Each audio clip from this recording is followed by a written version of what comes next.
Hi, everyone. You found us. He said, "Oh, where was this guy? Where were you yesterday, Emil? God, you're supposed to be here daily, Monday through Friday, 2 p.m. Pacific. Where were you? We thought you'd come here and be all, just all just so excited because Kamala Harris gave her big speech. I thought you would come on here and do no, no, no. Uh, Truth is, I wasn't feeling good. I had to take the pause. I had to take the pause that refreshes, and I thought, oh, maybe I'll come on later. And I tried, and I was going to bring on Professor Dan, and I said, no, I can't do it. I need to pause. And so Professor Dan will be up in a second, and we're going to talk about Kamala and like tear her apart, rip her a new one, right? Something like that. We'll talk about her speech. And we'll talk about the end of the DNC and the beginning of whatever this period is now, the 70 plus days and counting to November 5th, when we have a new America or we usher in the old. I guess that would be going backwards. That's what we don't want to do, regardless of who you back, Trump or Harris. But we'll talk about the speech. We'll talk about why that speech has special meaning to me, why I feel it's just different. It's important. It's a milestone for me. In the same way that Obama's election in 2008 was a milestone, this nomination of Kamala Harris is a milestone for me. I'll talk about that.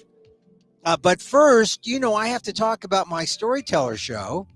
I'm going to be meeting my friend Erilyn Hughes, known as the Queen of Weird, in Austin, Texas. Now, you go to Eventbrite, EVENTBRITE, eventbrite.com, get your tickets, $25 donation. That's not so bad. No. And it's live. It's a live show. If you sit close up in the pews, we're going to be at the Unity Church in Austin, September 3rd. It's a live show. And all right, if you're not in Texas, don't worry.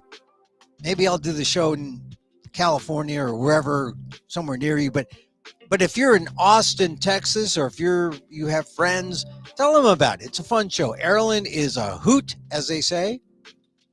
And me, Emil Amok, your friend, I'm at least half a hoot. Come see us. We're going to do it. The premise of the show is that we have never met in person. We have only told stories online. So, you tell stories online, and what? Are you as big as that Zoom box? Are you bigger than a Zoom box? I mean, that is a question. And I'm sure we'll get into that. But we have never met. We only met as classmates in a story studio that was given by the master monologuist. That's what he calls himself, a monologuist, Mike Daisy. We took a class. We both revere Daisy, or both storytellers, and we learned a lot from Daisy.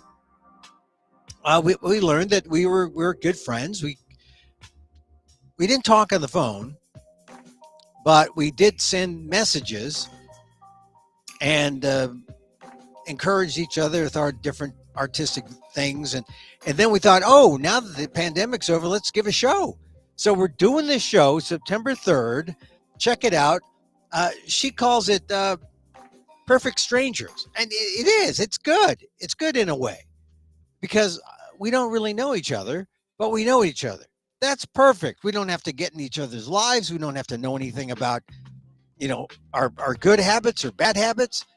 When we're apart, which is almost all the time, it makes our friendship stronger, better. And that's perfect. We're perfect strangers. We care and not care, and but we're ideal in this present time. Erilyn is older than me. She's also partially blind. Like that matters.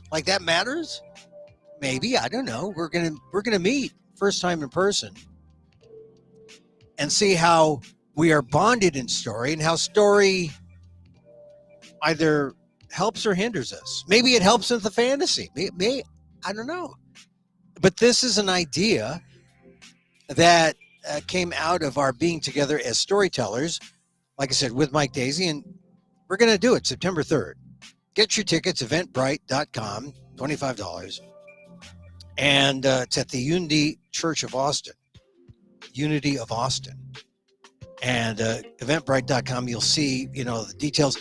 7 o'clock, it's a Tuesday, it's after Labor Day, so it should be perfect. And I know this means something. Sometimes different things to different people, depending on where you are. If you're in California and you say this magic phrase, it's like, I'm there. And the magic phrase, free parking. Free park. That's all you need to say to people. It's like, oh, what do you got? You got like, you're going to give us something to eat? You're going to give us free parking. Oh, now you're all going to go. You're all going to want to go now. Yeah, I hope. It should be fun. Erilyn, like I said, known as the Queen of Weird in Austin. And Austin's pretty weird. If she's the Queen of Weird, got to be pretty weird. Got to be. So check it out. Two storytellers meet. Erilyn Hughes, Emil Guillermo, September 3rd. It should be a fun show. And, September 3rd, we're starting to sell tickets now. Some people have bought tickets directly from Erilyn. You can go to the Eventbrite site and buy tickets there in case, you don't want to Venmo anyone and you just want a ticket. You want to be traditional. You can do that way. September 3rd, 7 o'clock.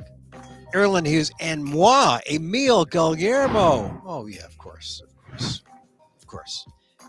All right, we switch our way into show mode, and really, there's only two things to talk about. Bobby Kennedy Jr. or RFK Jr. is not a story. That he's going to Trump, not a story, really. But, it's different. It gives the attention to Trump for a couple of days because RFK Jr. wants a job. He says, look, my initials are RFK Jr. I got to have a job somewhere in politics. And he tried with Harris. She wouldn't give him the time of day. He's trying with Trump. Trump is desperate. And just for the publicity that RFK Jr. is giving Trump now, then certainly he's worth, I don't know, a job as in the Trump administration as dog catcher. I don't know, something. He's worth something. I'll talk to Dan about that because he got into some things about, Ukraine is really a colonized government. It's you get the neocons behind you, which I thought was just absolutely, was it crazy? I take him at face value. I just know him as a desperate Kennedy. He's a desperate Kennedy, not one of the traditional ones. And the regular Kennedys, his brothers and sisters and cousins and all the regular legacy Kennedys, they have disowned Bobby. They've disowned RFK Jr. And so he's at a level of desperation. He's getting some play now. Will it matter? I don't think so. Why? Because if you saw Kamala Harris's speech on Thursday, man, that was a good speech. That was a good. Does that mean she's going to be a good president? No, but she is a speech maker. Man, that was a good speech.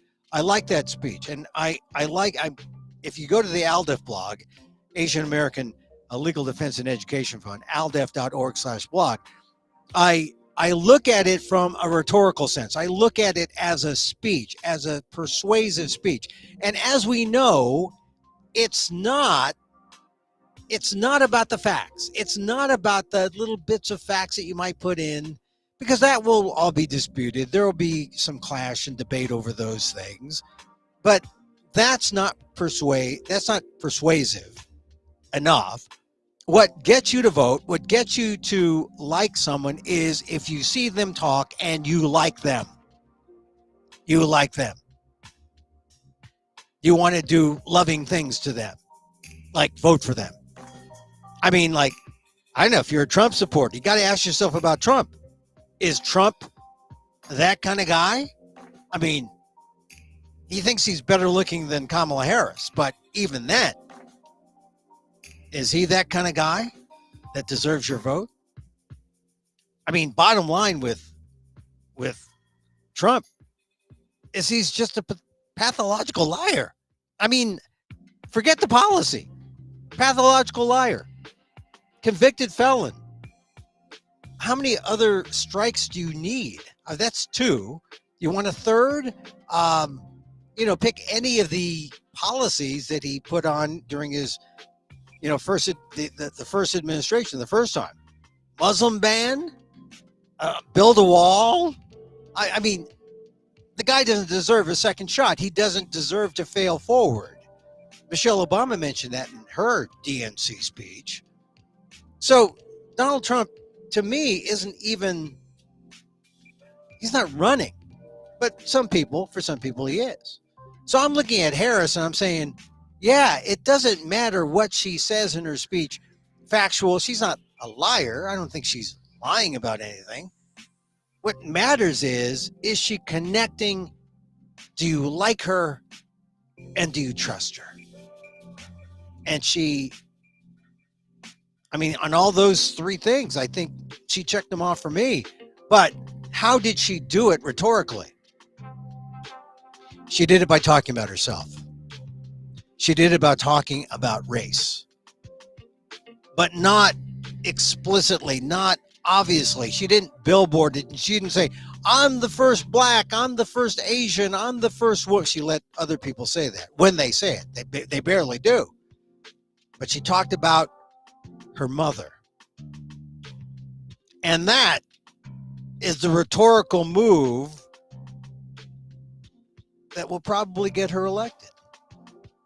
Or people will be repulsed by that and they will run away from Kamala Harris. That really is, I think, the big question. Either you buy the fact that here are immigrants coming in, Kamala Harris's mom and dad, their success stories, their offspring can become president of the United States, or you're scared, you're fearful, and you buy the idea of Donald Trump, that all the immigrants are druggies and drug dealers and gang members, and they're coming here to rape and kill and murder. If you buy that story, she has no chance. But what do you think Donald Trump is selling? He's selling the latter. He's selling that, yeah, they're all druggies and the border, and look, the border czar just blew it, but Kamala's the border. She wasn't the border czar, but he calls her the border czar. Oh, look, she's blowing it. She's letting all these bad people in. It's terrible. You buy that, or do you buy, I'm from the middle class. My mother and father were immigrants. We worked hard. We went to public schools. We went to a public law school. We know Hastings is better than a public law school. It is a public law school. But she excelled. She fought for the people. She was a DA. She was an AG. She's more than qualified. The success story of immigrants. Do you buy that story more? Because that's the story. That's her story. That's why you have to back Kamala Harris. That's the story she sold in her speech. That's why she wins. And if she loses, it's because America doesn't buy that. They don't buy that premise. Immigrants, they buy Donald Trump's premise. They're drug dealers. They're gang members. They're up to no good. They're gonna kill us in our sleep. They're gonna rob us. They're gonna destroy our cities. So it always boils down to how racist is America. You thought that after Obama, we were in a post-racial society. Well, we had hoped, but it wasn't. We elect Kamala Harris, and they'll say, oh, we're in a post-DEI society. Maybe, I don't know. But we got to get over this. And Harris, in that speech, and the way I looked at it, was because she knows how to talk about race and ethnicity in 2024. That's how I see it. Let's bring on my friend Daniel Phil Gonzalez, College of Ethnic Studies, Asian American Studies, San Francisco State University, Asian American Studies Professor Emeritus. Hey, Dan. Hey there, Oh, thanks for having me on. oh, you Happy Saturday. yeah, I just had to put you on the left side where you belong on the left. And Okay, I, because I'm definitely further left than you, even you are, after all these years. You you haven't are. been you haven't been infected by the gross leftiness. No, you know what it is. Look, I'm born and raised in San Francisco, but I think this is the Well, thing. see right there, you're a communist. You're a built-in communist. I When you know. say born and raised in San Francisco, you cannot rid yourself of that stain. Oh, I know. And everyone elsewhere, they have. You say, "Oh, from California, where?" And you say San Francisco. They, oh, yeah. I mean, if Well, you're, that's right. That's it. yeah, if My you, students, a lot of my students don't believe that. yeah, They don't really believe that, especially the Asian Americans, and there's a couple of ethnicities particularly that don't believe that. And I yeah. said, you got to understand, man. People do not have a pleasant impression of San Francisco, and since we can't handle homelessness and the Tenderloin, well, they've got a lot to be able to criticize. Oh, yeah. And the stereotypes come out, but you know, because I say born and raised in San Francisco, I have the communist gene, like you said. That's it. I must have the That's it. communist gene, but You I defy. probably you can't exist without belonging to a union. Yeah, That's number one. and I'm a member of. I've been a member of 2 or 3 unions in my There it life. is. Yeah. Me too. Well, I've only had to join two, and one I was kept from joining Ah. by the owners of the company. They would, Oh. yeah, Then you had to get 30 days in a row of employment, consistent employment, and then you could make the choice to join the union, the International Ladies Garment Workers Union, the ILGWU, oh, and what they would do is lay off workers, particularly college students, mhm. workers, every 15 days, Wow. and So you could you're on a tell this is cycle. You're on a yeah, cycle. they would pull your punch card. Like on the second Friday, all of a sudden your punch card to punch out wasn't there. And And the I know reason you. it was because they were laying you off so that you wouldn't get 30 contiguous days. Then Wow. you couldn't join the union. And I know you protest. "Hey, you can't lay me off. I'm not finished with this pair of panties. I have to finish these panties. You can't lay me off. Because I know you want to finish everything you Yeah, start. yeah. For those of you who don't know, I guess Emil recalls some of the weird things that we all did as for jobs as Wait, students, and I for a while I was actually an assistant in women's undergarments. now, come So on, Dan. yeah, Look, everyone's talking about their job. Look, Kamala Harris is talking about flipping burgers at yeah, that's true. Yeah. McDonald's. So, Yeah, but Mickey D's. The odd thing is, both of them worked at Mickey. Well, yeah, there were a bunch of people that worked at Mickey D's, right? And yeah, it was kind of interesting, right? I think she worked the longest at Mickey D's. yeah. So See, I yeah, don't understand why they. I guess Mickey D, because Mike, McDonald's Mickey. But I never. I was not part of the crowd that called it Mickey D's. I called it. I always called it maybe the Arches, yeah, maybe sure, the Golden Arches. the Arches. But Well, and in the Philippines, it was McDo's. McDo's, McDo's. McDo's. Yeah, Yeah. Oh, all right. So look, Dan, I got into this whole thing about Kamala Harris and the speech. I remember.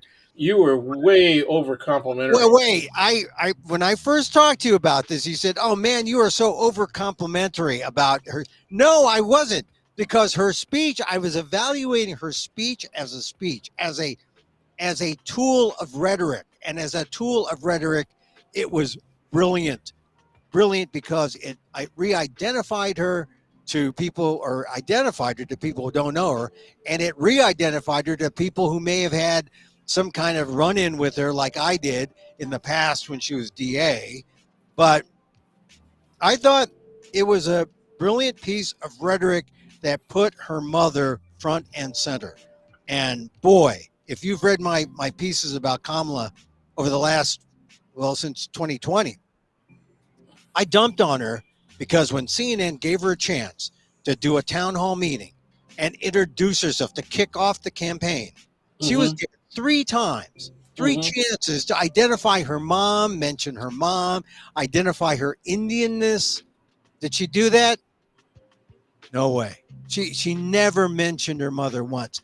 That was 2020 Kamala, and now she's 2024 Kamala, and she knows. She knows how to do it. She would, yeah. Well, it's from my perspective, the fact that she's mentioning her Asianness and her mom, Mhm. that works Yeah. rhetorically. That works rhetorically because it emphasizes the meaning of family, and it also emphasizes the meaning of single mother. Oh Okay, yeah. Yeah. solo mom raising children, and there are a hell of a lot of women. Okay, and Mhm. some men who understand how difficult that task is, and Yeah. that when you raise two daughters that both become attorneys, right, and become great successes in their own regard. One of them takes the direction of public service and rises rather rapidly, frankly.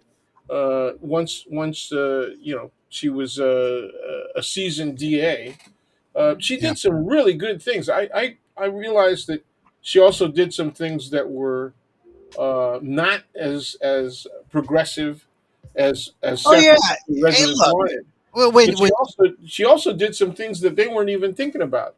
She yeah. did things to about YGC, the Youth Guidance Center, Mhm. and the way that kids are prosecuted. She set up alternative programs for kids so Mhm. that they wouldn't get into the recidivist being tried as adults Mhm. pattern, right? And all these things were really very important. At the same time, she prosecuted the hell out of criminals, particularly serious criminals. High misdemeanors as well as felonies. Yeah. And she took criticism. She took Yeah. criticism Well, for that, well, from our communities. a lot of the work she did is kind of all over the board, some good things and some bad. I mean, I was reading a piece at Cal Matters, which is not propagandistic news organization. It's a nonprofit news organization. Excellent report that showed 9 cases that kind of exemplify where Kamala Harris is at. One guy is cited who then ended up suing for $13 million and won because he was, uh, he was put away without. I mean, they found evidence later that showed that he was improperly convicted, and he's a $13 million richer now and a Trump supporter because of that. So, I mean, that may be the outlier, but she has a mixed record. In general, you'd have to say she's fair, except when she makes mistakes. But basically, she's fair. But that's not, that's why I don't. We can debate about all these fine points of, her policy and detail that some were in the speech, some weren't. But the basic thing that I found that was really the fundamental core of the speech is how she viewed herself as the daughter of this immigrant mother and her immigrant father, how they shaped her, how they really displayed the best of immigration, the best of immigrant success, and Well, okay. and I, that's the I, I'm, question. I'm there. I mean, was done very well. She could have. She has to do the Asian thing, is what I was going to say earlier. And the Yeah. reason she has to include that now is because of the power. And I brought this up our last conversation. The power that's located in the Indian American community. It's become Oh a yeah. very powerful community in essentially two generations. You Yeah. know, And it's mostly because of money. It's money.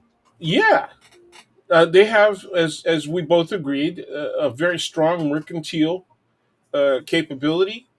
They started very early on. They have like Korean families, ways of gathering investment money, right? Mhm. Within the familial uh, arena, right? If you, I don't know if that's the, they Well, form yeah, collectives. like what the They Koreans have form the a collective. K, Yeah, yeah, okay, the and K plan, yeah, and and the other, Indians have a yeah. K plan for Kamala because they raise and they bundle for Kamala, even during her Senate run, Yeah, and then they would extend that to whoever was running for president. and we're So talking yeah, about big bucks. We're talking yeah, about really substantial amount of money, man. yeah, And so that talks. yeah, So I think it's also obvious across the board, right, that mhm, there are Indian Americans who are Republicans, mhm, right? Ramaswamy is an embarrassment, but he's a Republican, mhm, and so there isn't necessarily a monopoly kind of relationship with either one of the political parties, mhm, um, and so there have already been, for example, in here in Northern California, right? mhm. There's a displacement of traditional Asian groups like the Japanese Americans, the Chinese Americans, with Vietnamese and Indian Americans. Yeah. So they're Now, now showing a lot of political as well as economic strength. and Dan, what I want to point out is you and I are both Filipino Americans born here. And in that little list that you just mentioned, you did not mention Filipino Americans. Well, And do we want to talk about that? Because I don't know. no, no, well, we don't need to talk about it at great length, but I just want to point it out that that's a situation. And I, one thing I noticed, uh, I thought maybe Rob Bonta, the AG of California, would have maybe a little role in the DNC. I did see Bonta. My Bontadar was up. You Right? know, Yeah, it's a, they were. it's a form of You saw gaydar. you saw Rob and his wife, They, several times, even in there one was evening. it Even was in one more. evening. It was more than just several times. Every time they needed a cutaway in California, it was like Bonta next to, uh, you know, Sometimes Newsom, sometimes, sometimes other members of Congress. but no, but was specifically when I saw Bonta, there was Bonta dancing once, and Oh yeah, Bonta next to, the Si Se Puede, Dolores yeah, Huerta, and so look, if you're a Californian and you got your Bontadar up, you say, "Oh, there's Bonta," and yeah, I was glad for him, but I was hoping that he would at least get some face time, and he didn't. And so I guess it's not because he's running, for AG, but I guess it's too soon. It's not his time to be harvested by the DNC. And yeah. I did not see it. But we didn't even see Gavin Newsom. And later, the LA Times explained that Newsom is a solution looking for a problem, willing to help Kamala Harris in any way that he can, but he's been eclipsed. Do you think it bothers him? Oh yeah, I'm sure it Wait, does. you do think it bothers him? Oh yeah, I think Yeah, it bothers him, but I think he's going to do the right thing. yeah. That's That's politics. that's politics. This is That's the politics. reality. Yeah, that's the reality of politics. Yeah. Well, When people talk about democracy, when I talk about democracy in my class, of course, I go through the standard definitions of what democracy is. Okay, and I also bring up the fact that it does not mean one person, one vote. Right?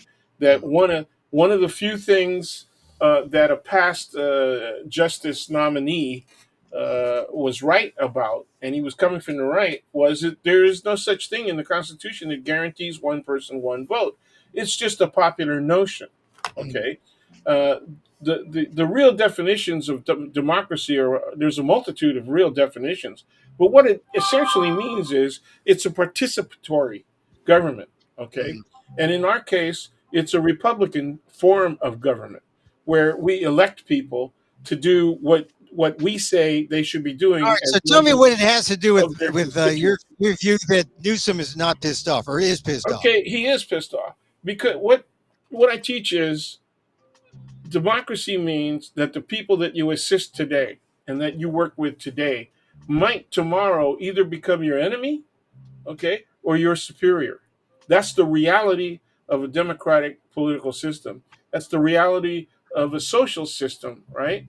That when it operates according to the rules of democracy, that's what happens. And so he got eclipsed because that's politics. That's the political system, right? So he just has to live with it. He doesn't have to like it, but he could nuke it. Like lesser people, less mature I people agree. would be elbowing and making noise and maybe even trying to sink their opponent if they got eclipsed, right? Well, he's got a shot, at the Senate, in a few years, and it would be a better opportunity unless the Democrats really screw up. If they win and they really screw up the federal level, Yeah. and the only way that they're really going to get anything done is if they win majorities in both houses as well as the presidency. So we'll see what happens, right? And I think they have a very good chance to do that.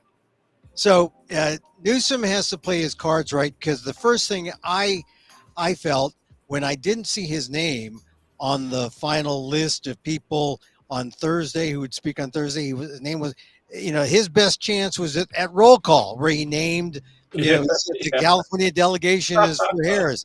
That yeah. was it. That was his time. And this is the guy who went and debated debated DeSantis. This is the guy who Yep. made a big deal. And when Biden had that terrible debate, who was out there speaking on behalf of supporting Joe Biden? It Yeah, was you did really well. it was Kamala Harris, but it was also Gavin Newsom. That's right. And I think it was because he was hoping he would be chosen. But there is you don't like leapfrog over people easily, especially when Joe Biden was so uh, adamant about not leaving for a That's while, right. and then it just made sense. Okay, we're going with because how do you skip over the first black, first Asian, first woman? How do you skip over that? You know, Well, you got me wondering now because I haven't given it any thought. But he might be a person that they would look at for a high cabinet position.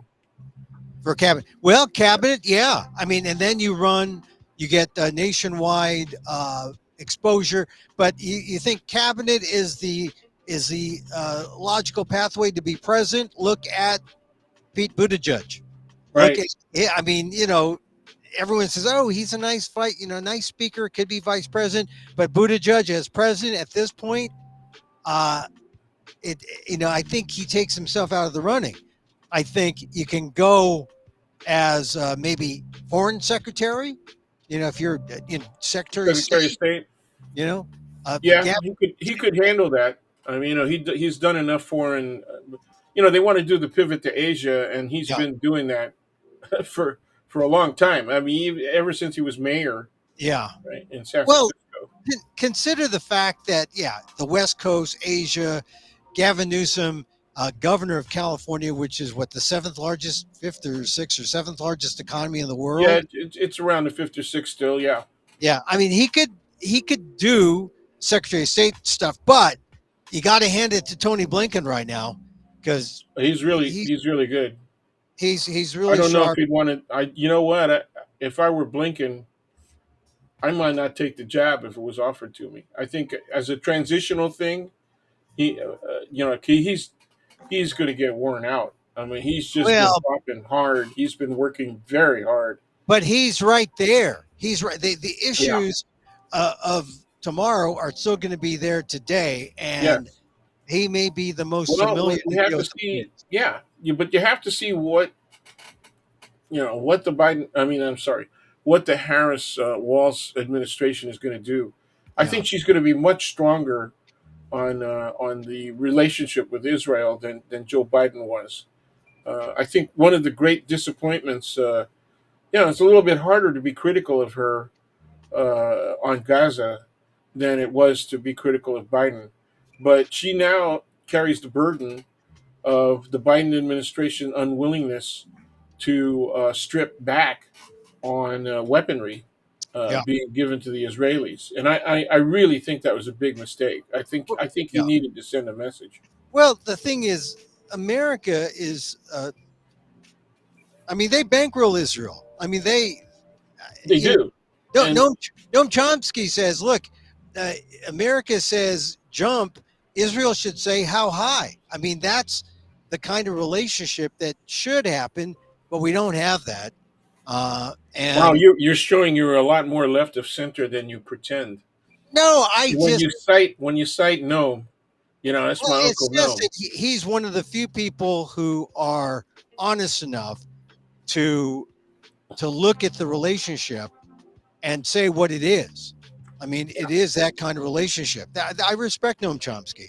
I like, I read widely, and you don't hear much about him and his views now. Early on, yeah, but I think that Harris did what she did in her speech, very well. She acknowledged Israel's right to defend and exist, and acknowledged the right of Palestinians for self-determination. A Yeah, phrase, but she cited the depravity of the sexual assaults committed on October 7th. And the reality is that there's very strong reporting that Palestinians in custody of the Israelis and also Palestinians in Gaza mm, have been the victims of assault by IDF people. yeah. Okay, so All right, it goes that's both real. ways. I mean, I look. Yeah, but she only mentioned one side. She didn't talk Well, about the other all right, side. but I don't think that's. I think that's important, maybe to some, but I think the basic issue is that she is straddling here and trying to support both Israel and Palestine, and um, you know, I'm I think what happened is wrong with the sexual assaults on either side, but I'm not like keeping score saying she said this about those guys. She's got to say it about these guys. To me, like I said, that's for another debate, another time. The bigger Okay, well, issue. what about the economic cures that she suggested? Well, she talked about cures that were based on giving everyone a chance to achieve. She was talking about opportunity. She didn't get into real detail. Some details that she did get into, like the Biden taxation plan, which the New York Times just did a big thing about. Oh, no one who's making $400,000, or less, is going to have their taxes raised. Once again, these are things that can be debated, away from the speech and can be talked about later. But I don't think Well, where do you any, think she's going to be attacked? Where do you well, think? I think she made statements that make her an easy target in a couple of instances, and mhm, that's what my concern. It's not so much that it was a. I think the speech was great. yeah, I think as a piece of rhetoric, it was great. I think in terms of establishing identity and making sure that people are able to accept that she's biracial, right? And that mhm, that Asian side is just as important to her as the mhm, black side. It's not only the white public and the general public, right, that we mhm, have to convince of that. right, It's the black public that we have to convince of that as yeah, well. Okay. right, right. C- No, no, Obama got treated. Remember when he first, when people were saying that he should be the guy, and and people in the black community were saying straight in my face, he yeah, ain't black enough. yeah. Well, look, a lot of people, black males, are going to Trump, right? Yeah, Explain that, that. I mean, and then, look, this goes to that story, the $13 million lawsuit that a black male filed against Harris, for putting him in jail, and then DNA testing came back, and they had to let him go, and then he filed a suit. They had to pay him off. He's now a big Trump supporter. I mean, these are some of the things that happen. Like I said, uh, the I respect what you say about the economic situation and about how there are going to be avenues of attack, to get at her. But yeah, housing. How she yeah, says she's going to give people help with the down payment. Okay, yeah. what does Look, that really mean? I mean, when we talk about dollar amounts in California or on the West no, Coast or on the East Coast, what kind of money is the federal government going to be able to come up with that will actually help people get over as first-time buyers into the housing market. I, I I mean, saw the figure 25,000 yeah, being used, and that's the one that's reported. But as they say, devil is in the details when it comes up. And look, no matter where, at what point we discuss and debate all these things, they're just little talking points. Where it really comes, push to shove is when a piece of legislation is hammered out in a Congress, because a lot of these things may not even get to a bill markup because the Democrats don't have the political wherewithal, right? They don't have a mandate on the House or in the Senate side. They won't be able to get anything through. it's That's going to why. be really interesting to see how she's challenged if the orange guy shows up on September 10th. Okay, it's going to be Yeah, but very yeah, interesting to see how she's challenged. She but will. I have no doubt that She's really going to be. She's going to handle it very well. But what I'm saying is she better anticipate that the guy actually might be on point. eh, I don't know look, that he's crazy. So I'll just come right out and say stupidity and arrogance and insanity are not good ways to run for political office. And he's I doing agree all with of you. that. He's going to do all of that. But what if he stays on point? I want to see that her campaign managers understand what kind of target she has made herself. Okay, Look, that's what I'm saying. just by saying yes, she's going to run. Just by saying yes, I accept she's a target. What I'm saying is the specifics are, they're part and parcel of being a candidate. They're going to ask her about everything, not just housing, not just about the economy and taxes, and all these are going to be part of it. But that, in the end, I don't think is going to be the reason why people vote for her. I don't think it's not in Yeah, the I agree. It's yeah, going to be about character. character, and do you trust them, because like all these things are fluid. How much down payment are they going to provide, how much who's going to provide, who's going to get taxed, how, all that's going to Yeah. be hammered out at How's some it going point. to be financed? Where Yeah, and then and so when you talk about corporate taxation, that is something that the right has always been very capable of arguing. yeah. Are their arguments actually economically what can I say, accurate in terms of even economic theory? They Yeah. are not. But the general public Well, doesn't know that. It doesn't seem to me that even college educated people seem to have gotten a good education out of Econ 100 and 101. You if know? they took econ, now, econ wasn't always a class that you had to take That's and right. finish even. I mean, That's right. I was in there for supply and demand, and then they were supplying it more and I demanded it less, and so I left. I got But an F. I got an F, and two other guys got an F in our first shot at Econ 100 because we said, "What about value added theory?" We wanted to talk about value added theory, and the you freaking got to take professor said, "This is an inappropriate forum for that discussion." I said, "The course says macroeconomics, so why can't we discuss that?" And this was one of the reasons. This is a small example from SF State, but yeah, that's exactly what was going on at yeah. Berkeley But as well. look, One of the reasons that the free speech movement got started was yeah, you can't even compare communism and or socialism and capitalism. it's And not that so you can't. the people are going to come after the Democrats, and they already doing it with the socialist communist stuff. Yeah, Okay, right. and That's true. so That's true. And people don't know that people aren't smart enough to that know. Oh, is yeah, she really so socialist? Is she really it's no? time to She's not. yeah, Yeah, but the Democrats have been so chicken about discussing that they come out and they say we need to educate the public. Well, yeah, you haven't done that, man. yeah. It's Well, here's the thing. Unfortunately, here's the thing. This is going to be one of the largest electorates ever. I mean, in terms of percentage who vote, and they're really going. They to win and to amass the numbers. Unfortunately, you got to go for lowest common denominator, which is you have to go and make it understandable. So, communist good or communist bad, capitalist good, but you know it has to be that level. I mean, you don't need a course in macroeconomics to understand that. no, but you You, need to you, know that the reason your housing prices are bad, and the reason that getting people are getting away with this, and the causes, right, for Mhm. inflation, right, Yeah. are related to actually what the capitalist institutions do Right. And what the government does in respect to inflation and the when they money do or supply. don't. When they do or don't. That's right.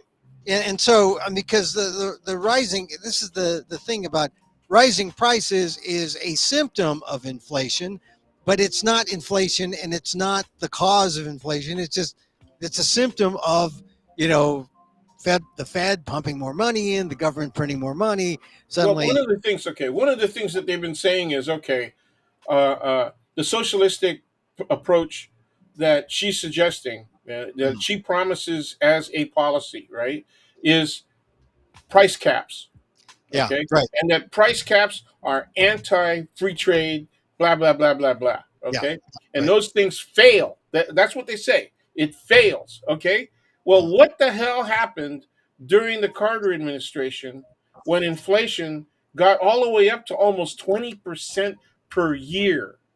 And not only was that private inflation, right, that was mm, being fueled by banks that were demanding 18.5%, right, by 1980, 18.5% per year on a house mortgage for 30 years. Okay. So mm. that was what was going on. What was the response from the Carter administration? Price controls. Yes, You don't that's right. remember that? Wage and price controls. Price Yes, I controls. do. Okay, and then in California, what was the response from Jerry Brown in his first 4 years? Not only price controls, salary and wage controls. Right, wage and price controls sometimes they go together. And So and look, okay, so so wait. Now the question is, did it work? Did it uh, help bring down inflation? I think I don't know if there's a direct correlation. I think time helped, but what did they work? I don't have a I Yes, don't. yes, it worked. It sure as hell worked on my wages, right? Mhm, As a part time teacher, as an instructor at the time. mhm, I was going to law school as well, but our wages, our salaries were frozen for right. 4 years, and we were pissed off about it, right? But we said we have to be clear that it's necessary to do these kind of things to bring inflation down and to bring interest rates down. All right, so Okay. let's go bring it to the point about why it's important to know this, so that we know that when Kamala Harris is attacked for you whatever, can't say that it's never been done. One, yeah, and number two, you can't say that it doesn't work. yeah, all right, Ronald Reagan took the credit, yeah. right, for inflation coming under control. It was the Carter administration that put those political devices and economic devices in place. That's what happened. Okay.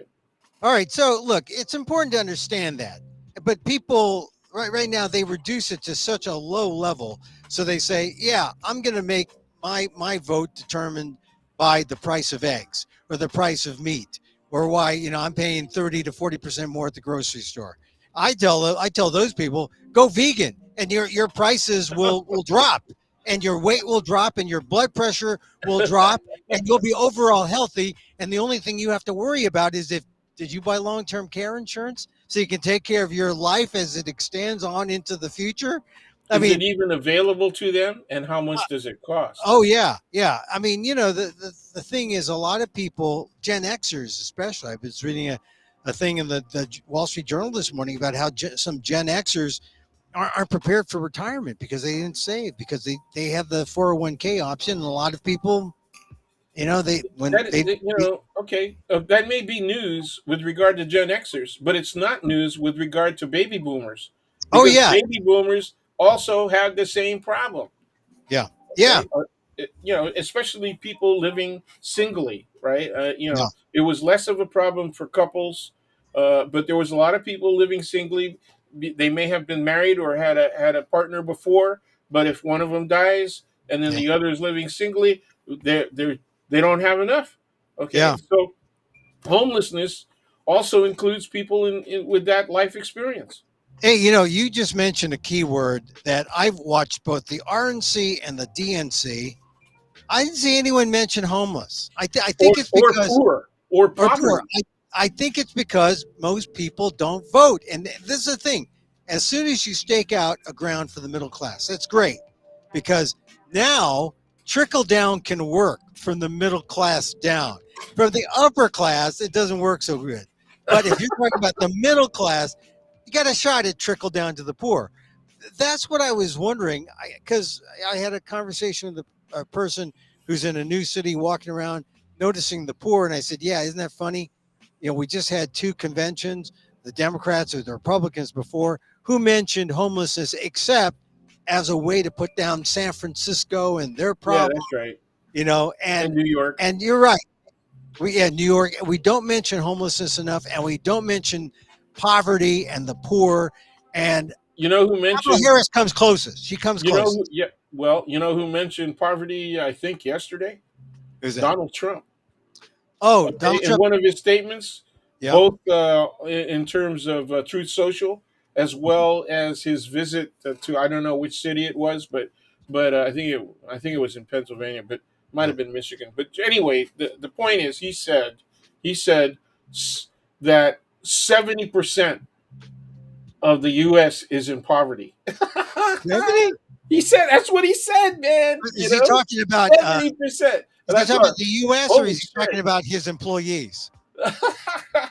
Now he's talking about all of the people that got reimbursed, right, for Yeah. for getting ripped off for going to Trump University, Trump right? University. Hey, that was one thing, by the way, that Kamala Harris has going for her. She got money back for Corinthian Yeah, University, yeah, that was another a big deal. way to play, and that was a big deal. And it wasn't the courts; it was Biden and her getting it through executive order, right, Right. to get back the money to Corinthian.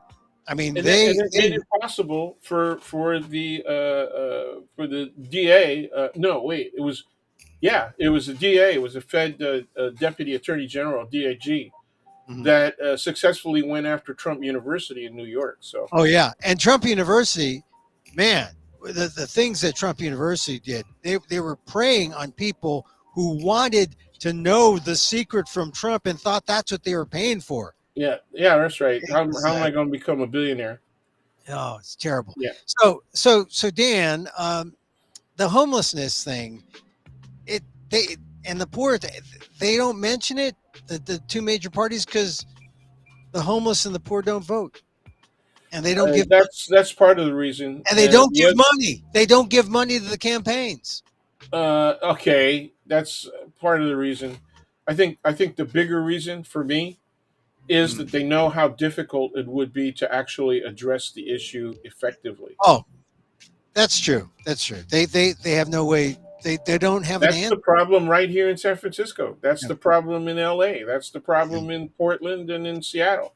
everywhere. And this whole thing with the Supreme Court saying that you can Yeah, you know you ban can the wipe encampments. them out. Yeah, you can wipe out the encampments and all the rest of that. I mean, it's sad because increasingly you go around to the city anywhere wherever there's homeless, and they're not all white, That's and they're right. not, and they're all sorts of people and people who look fairly normal. And here's the thing, it to be wiped out, so that you can't pay rent or can't pay your mortgage, which makes you homeless.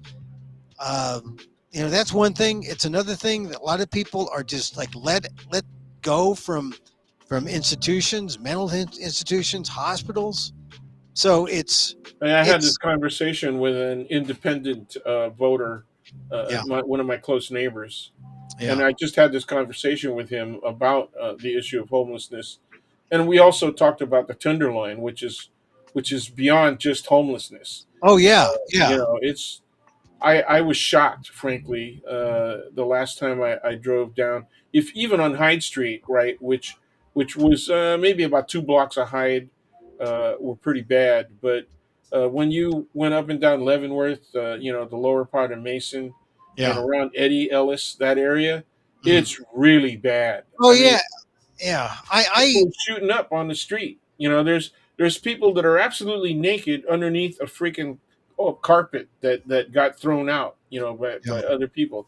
It's unbelievable, and we haven't been effective in addressing that at all. You know. I don't know what the answer is. I just know that when I see it, I try to be compassionate, but what can I do? I mean, when I did the Fringe show, my Fringe show in San Francisco, the theater there is right there in the center of it all, in the Tenderloin, and Which I place was were you at? Which place? it was a community theater that is not obvious from. I mean, you can't tell it's a theater, but it's a space. It's a beautiful place because you can create art in that space and create art in that community. What street was it on? It was on Hyde, I Okay, believe. that's I I I I just forget right now because right now it's all like in relationship to the Hilton, right, right, which is right. a couple blocks away. It was just really it's sad because um, it was never this bad. Yeah, Growing up, it was never this bad. But yep, the reason why it's this bad now, in general, is because of the massive inequality. How do we do that? I mean, that's one thing that politicians can address. Governments, politicians can address the inequality because that might have a trickle down effect to homelessness. yep. Because Well, they're not addressing it directly. Homelessness. we're moving towards institutionalization of people who have psychological Oh yeah, problems. We're moving in that direction because it's too inefficient to do it otherwise. Okay, and yeah, it doesn't really help people. What we've been doing doesn't really help people. It helps people that have fewer, if any, psychological and psychiatric issues mm, because they're usually the ones who are willing to take appropriate housing. mm, But I've talked to some of the people that were on the street that were willing to talk very briefly, and I asked them if they've been offered, housing, and two or three of them said the same thing, and it was, yeah, but I'm scared. One of them was a woman, and they said I'm scared. scared to go to the housing because it's this there's 50 people in there, and some of those people are mean. They're Yeah, and it's not policed. I'm not safe, and right. even if they don't attack me, they take our stuff. You See, know. this is the thing that where people would find that the institutions are less safe than the streets. That's Yeah, well, that's sad. I don't know. well, look at That's some of the sad. people that get interviewed that get turned out from the encampments. What are they saying? They're saying I'm safer here. Yeah, We have a sense of community here. I just know that Kamala Harris was the closest to addressing this idea of helping your neighbor or helping Oh yeah, others. oh yeah, And that is something that you don't see addressed by the other side.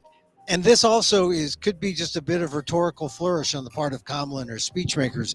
She delivered it well, but if you look at it and you say, God, look at all these things that Kamala Harris is about. Immigrant, she's a success story. She cares about people. She cares about her neighbors. This is a theme that was echoed throughout all the speeches, the Obamas, you name it, everyone, walls, everyone helping each other. I just hope it trickles down to the poor folks who really need it well, because they're her not that, voting. They don't that have a aspect lobby. that aspect of her speech simply reminded me of the Yeah. regularity of the same kind of statements made by priests from the pulpit and by nuns in our classrooms when I was a kid in Catholic grammar school.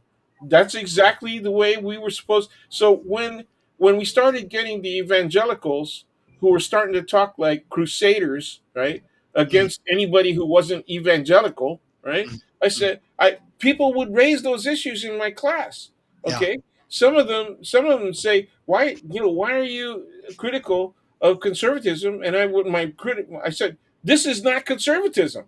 Okay. If you Yeah. want to see conservatism, right, you can look at some of the Republicans. I wish those guys were around when I got that question. But Yeah. look at the Republicans now that are saying this is not conservatism, right? And Yeah. and and, and saying Yeah. you gotta vote for Kamala and Tim because this is the reality of what we want to be as a democracy, right? But Yeah. when I was asked those kinds of questions, I said, what are you getting from the pulpit where you go to church? And they say, well, it's anti-abortion, it's anti that LGBTQ stuff is anti-family. Okay, and Anti-family. I said, Oh yeah, okay, describe to me exactly how homosexual marriage, okay, gay marriage, is anti-family. How is that anti-family? Okay, when people want to, well, it's only Dan. Don't you know only heterosexuals can have family? that's right, Yeah, that's that's right, how it's anti-family. that's right. I got to see a zygote. I got to see a sperm and an egg from partners, Somebody, sperm and egg. one of them has to have the potential to get pregnant. Yeah, Okay, I okay, need to well, see. pregnancy. Okay, why don't we talk Oh, about IVF? and Dan, I got to see white people doing this. I got to see Yeah, white families yeah, but because the but white families, they're the families we want. but I they mean, want to control contraception, and I talk about Griswold versus Connecticut, yeah. 1965. Man, I said this Well, is the first time they ever challenged state rules that doctors could not advise their patients of the so danger of becoming pregnant. so we'll give birth control to all the immigrants and all the minorities, and we'll make sure that whites have the incentive to increase the birth rate of white families. We're going to That's increase right. the There you birth rate. go. Pay them, pay the Pay 'em. We're money. going to pay to play. We're going to Yeah, have them pay to don't have just babies. don't give them a tax benefit. Pay them, man. Yeah, and no more childless cat ladies. You're gonna have a baby. Yeah, You're gonna well, have a baby. we'll pay you to try, even if you fail, right? We'll give We'll you pay money you to to try, but practice. you got to We'll give show you us money to that you tried. You have to show us that you yeah. tried. Okay, Yeah, we want okay, that's JD Vance's policy. we want a We'll 2 to pay you to 3 try. minute video Yeah. as proof. Yes. And we'll give it to the members of the anti-porn committee There, in there Congress. you go. Yeah. We'll turn it over. Okay, wait, that's not missionary. Yeah. That is Oh, not mission. missionary. Right. It got to be missionary It's because got to then be we know it position has one. No Kama Sutra stuff. No, if we, none of that Kama Sutra stuff. none of that tantric stuff. We don't want any of that tantric stuff because tantric is See, too long. Tantric is too well, long. and why Too hasn't long. that criticism come up of Kamala's Asian half? You know what Oh, those people do? Have you ever seen the Kama Sutra? oh, You know the what those Kama people Sutra. do? I get that channel on cable. I get that channel on cable.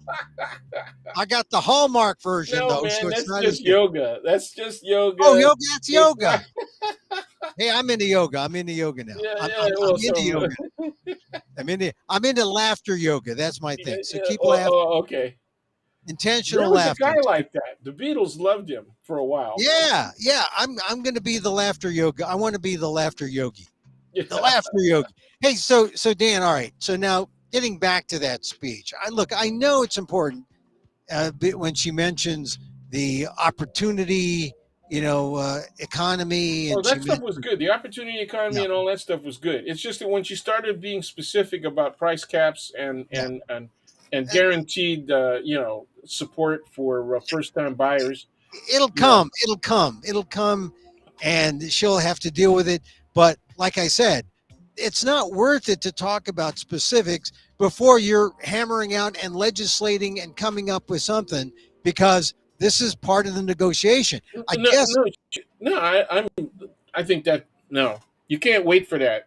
You have to anticipate Well, that I they're mean, going to be critical, and you have to have a plan that makes sense. you can anticipate it, but like as a point of in your rhetoric, I mean that is likely to alienate more than Like I said, we're going to have to race see what bait. happens at the debate. But I can bet you that they're going to try and attack like that. And it's only a question of whether or not Trump will have the discipline to stay on point. Well, when it gets down to charm, I know Trump will stalk. Trump will. That's the next thing. The next thing is the debate, and he's going to want. I want all the Fox rules. I want the rules I had with Clinton. I want to be able to stalk her. I want to be able to. I want the Biden rules. I want to talk all over Biden. I want to. No, Kamala doesn't get a free pass. If he stalks her, you know what she could say. That's But assault. You are it's right now. You are committing assault. Okay, and if you touch me, that'll be assault and battery. Okay, Yeah. and it Oh, moves that'd it be up good. That'd be good. from a Democrat. serious misdemeanor. It becomes a wobbler and potentially a felony accusation. Do you I want like. to do that? Do you I actually like want to do that. that? I like that. Democratic nominee arrests Republican nominee in citizens arrest No, no, no, no. during You the call the September. cops in to arrest him. You can't arrest. I mean, she can't arrest. And she can't even prosecute as a vice president right now. But she can say, I am making charges against you. I want it noted right now that he's committing an assault. There it Real is. simple. 30 million people watching. That'd be Yeah, right, great. right. You know? So, Yeah, look, but they're going to deny it. All the people that denied January 6th, they're going to say, "What assault? That's nothing." I mean, he has every right. You're interfering with his free speech. yeah. You're interfering with his ability to express himself politically. That's the highest form of speech in Yeah. American society. Say Well, the and people then that banned high school kids from wearing black armbands to right, protest the Vietnam War. and then they will show. They'll go to the courts, the Supreme Court, and Yeah, Justice Roberts will defend that's Donald right. Trump, Yeah, and that's right. And and he that, has the right to stalk. and that's it. The right to He stalk. can start. That's not assault. That's free speech. So, Okay. so Dan, in general, the the DNC, I thought was a great show, and I It was. emphasize show. It was extremely well done. I usually go to those things and I have it to cover it, but in the last 3 or 4, I've realized, well, COVID was in the way, but also I realized that it's a show. And what I don't like and what I would warn people is if you watched on NBC or CNN or CBS, don't watch on C-SPAN instead, because the networks will cut away from people That's you right. want to see. Like Yeah, that's right. I did not see Justin Jones. I think he spoke, but I didn't see the Tennessee legislator who's half Filipino. Didn't see him because I happened to be on CNN, and they cut away from him. So I I'm kind of disappointed that Well, I I saw him on MSNBC, so that's did I Justin was Jones speak. I was switching back. Yeah, I was switching back and forth between MSNBC and CNN. Yeah, Whenever they cut away, on one station, I'd switch to the other one.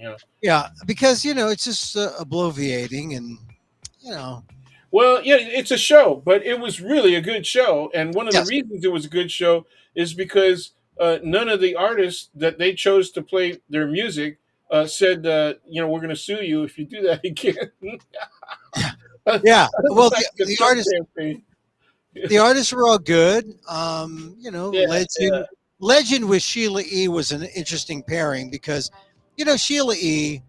Man, first of all, she has, uh, as they say in the bit, she has legs, meaning, and I don't mean that literally, but I mean that more figuratively. She is still doing it. Yeah, yeah. She is still there, and she was big in the '80s, Oh man, I remember. Yeah, I remember 40 when years she was ago. on. She was featured for the first time with her dad on an album titled Solo 2. But it Yeah, was, yeah, she's always been really good. And then of course she played with Prince, for a yeah. long time. But Pete Escovedo, and Pete, then Pete. Now Coke was Coke a brother? yes, Coke yeah, Escovedo, the yeah. And he was Escovedo Coke brother, was Pete's brother. and So then they had their own band. They played in the Bay Area and up and down California and the West Coast for years and years and years. I remember seeing them. It was a cheap date, but it was a good party and a lot of hot rods in the parking lot. There was a place yeah, called Frenchie's in Hayward, right off. Frenchie's. I remember Frenchie's, and I would only hear about it because Yeah, that's well. Let's just say you didn't hang out with the right I crowd. was bound I was bound by Muni, and unless I could take Bart to You should Frenchie's. have partnered. You should have gotten a hold of one of us. That had the hot rods and the sports cars You, and all you that stuff. guys, you guys weren't my kuyas back then. You guys were like, I don't know. Those are the Catholic school boys. I'm a public school. No, most of my Those, crowd were not Catholic school boys. They went to Poly, Mission, Gal, Washington. well, I remember Frenchie's in Hayward, And I mean, just It from was cool. hearing, All of the big acts that everybody talk about now, right? You know, Cold Blood, Tower of Power, all that stuff, man. yeah, And the you know the Escobedos, the they all Escobedos, played at Frenchie's, and it was not a big place, so yeah, you were packed cheek to cheek, man. But you know, es, Cook Escobedo, Gok Escobedo, Escobedo, and he yeah. played in Cesar's hot house band when Cesar's Latin club was on Green near Oh yeah, I Columbus. remember that. Yeah, yeah. Yeah, Hey, it was right underneath Cafe Sport, you know, the Sicilian restaurant.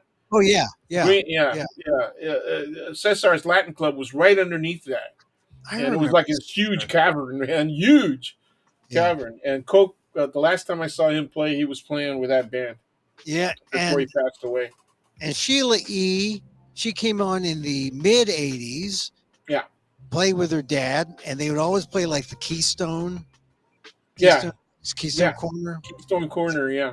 on Broadway, and yeah, and then later on she had her own glamorous life, glamorous life. Pretty. You know, she got sometimes she got pulled on by Santana. Yeah, And then, but you know, her big time thing went worldwide was when she played with Prince. yeah. That's how. Well, That's how. she's just a enduring talent. I mean, Yeah. What I can was you just glad say? to see her up. Still got the energy. She still got the energy, man.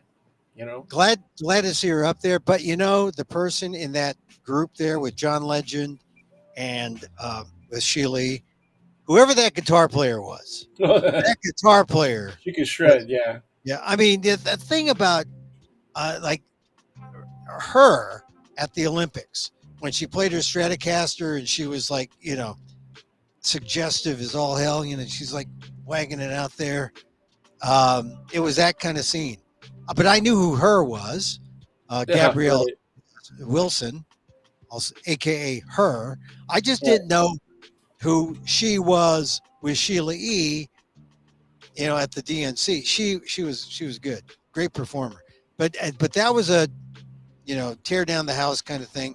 Uh, were you surprised that everyone was like all thinking that Beyonce was going to show up? Oh no, they were hoping. Yeah, you know, they were hoping, and TMZ said that's she kind was of going to sad, show up. and it was frustrating. But you know, I was telling Linda, I was telling my wife, I wouldn't tell them that. And then if I was Queen Bee, I actually wouldn't show up for the convention. I said the convention ain't it. If she's going to spend some time helping that campaign, you gotta spend it well. You know, you got to come maybe in October. You know, Yeah, and then put something out there that really puts it out. And same thing with Swift.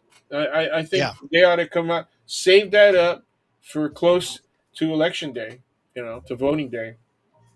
Here's the thing: Kamala Harris, her birthday, October 20th, Uh, Filipino American History Month.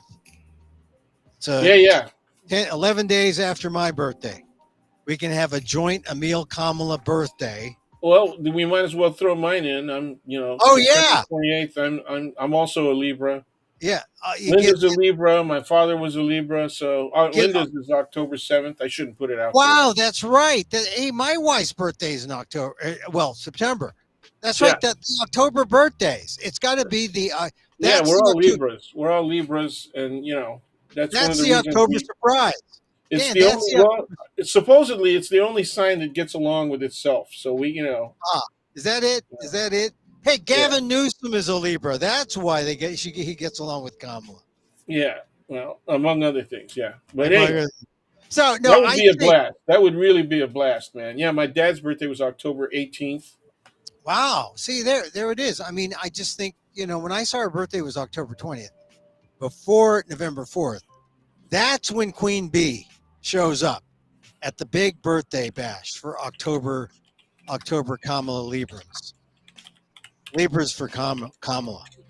That's the another identity group, right? They have Oh all yeah. these identity groups. Filipinos for Yep, Kamala, yep.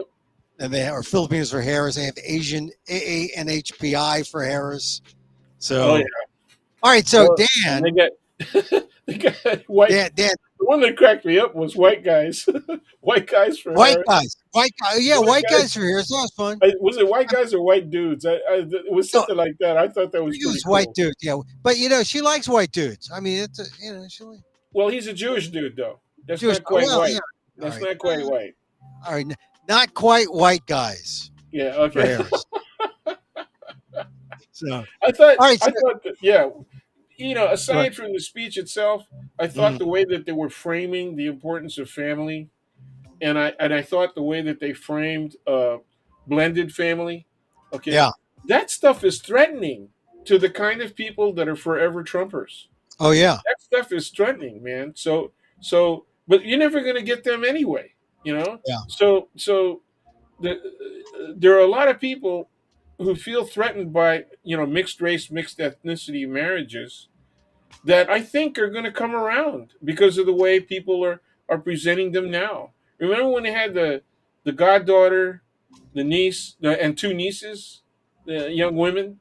Of Harris. Yeah, that Oh spoke on yeah, yeah, stage. yeah, Yeah, yeah. I thought, wait a minute, man, I got to look up the relationships. I wanted to see what the relationships were. Yeah, Mina Harris, was that her name? Yeah, Mina. yeah, She's the daughter of Maya, I believe, and right. uh, yeah. I mean, I just think that this is a new chapter for identity politics, right? Because identity politics is like a bad, like it. Well, it was used negatively from the right. Yeah, I mean, And it's always what it it's meant always was politics done by people of color. That's what it meant was and it was negative. It had yeah, a but it's negative also connotation. but doesn't it also mean affirmative action politics? Sure, It DEI, means all that stuff. here comes Okay, here that's comes the all of that. Anything having to do with social justice. yeah here If it, comes here comes the unqualified. Here that's right. comes the unqualified. That's exactly right. And Yeah, they even do it to white women, which was what I found really disgusting about all of the white women who didn't vote for Hillary. You know right, right. that did vote for Trump. I thought, geez, that's really insane. That's Yeah, and but it was educated. You know, yeah. remember when Well, that's 209 came up yeah. and it passed because educated white women voted in favor of it. Well, that's the thing that's going to happen again. The educated white men and women who vote for Trump.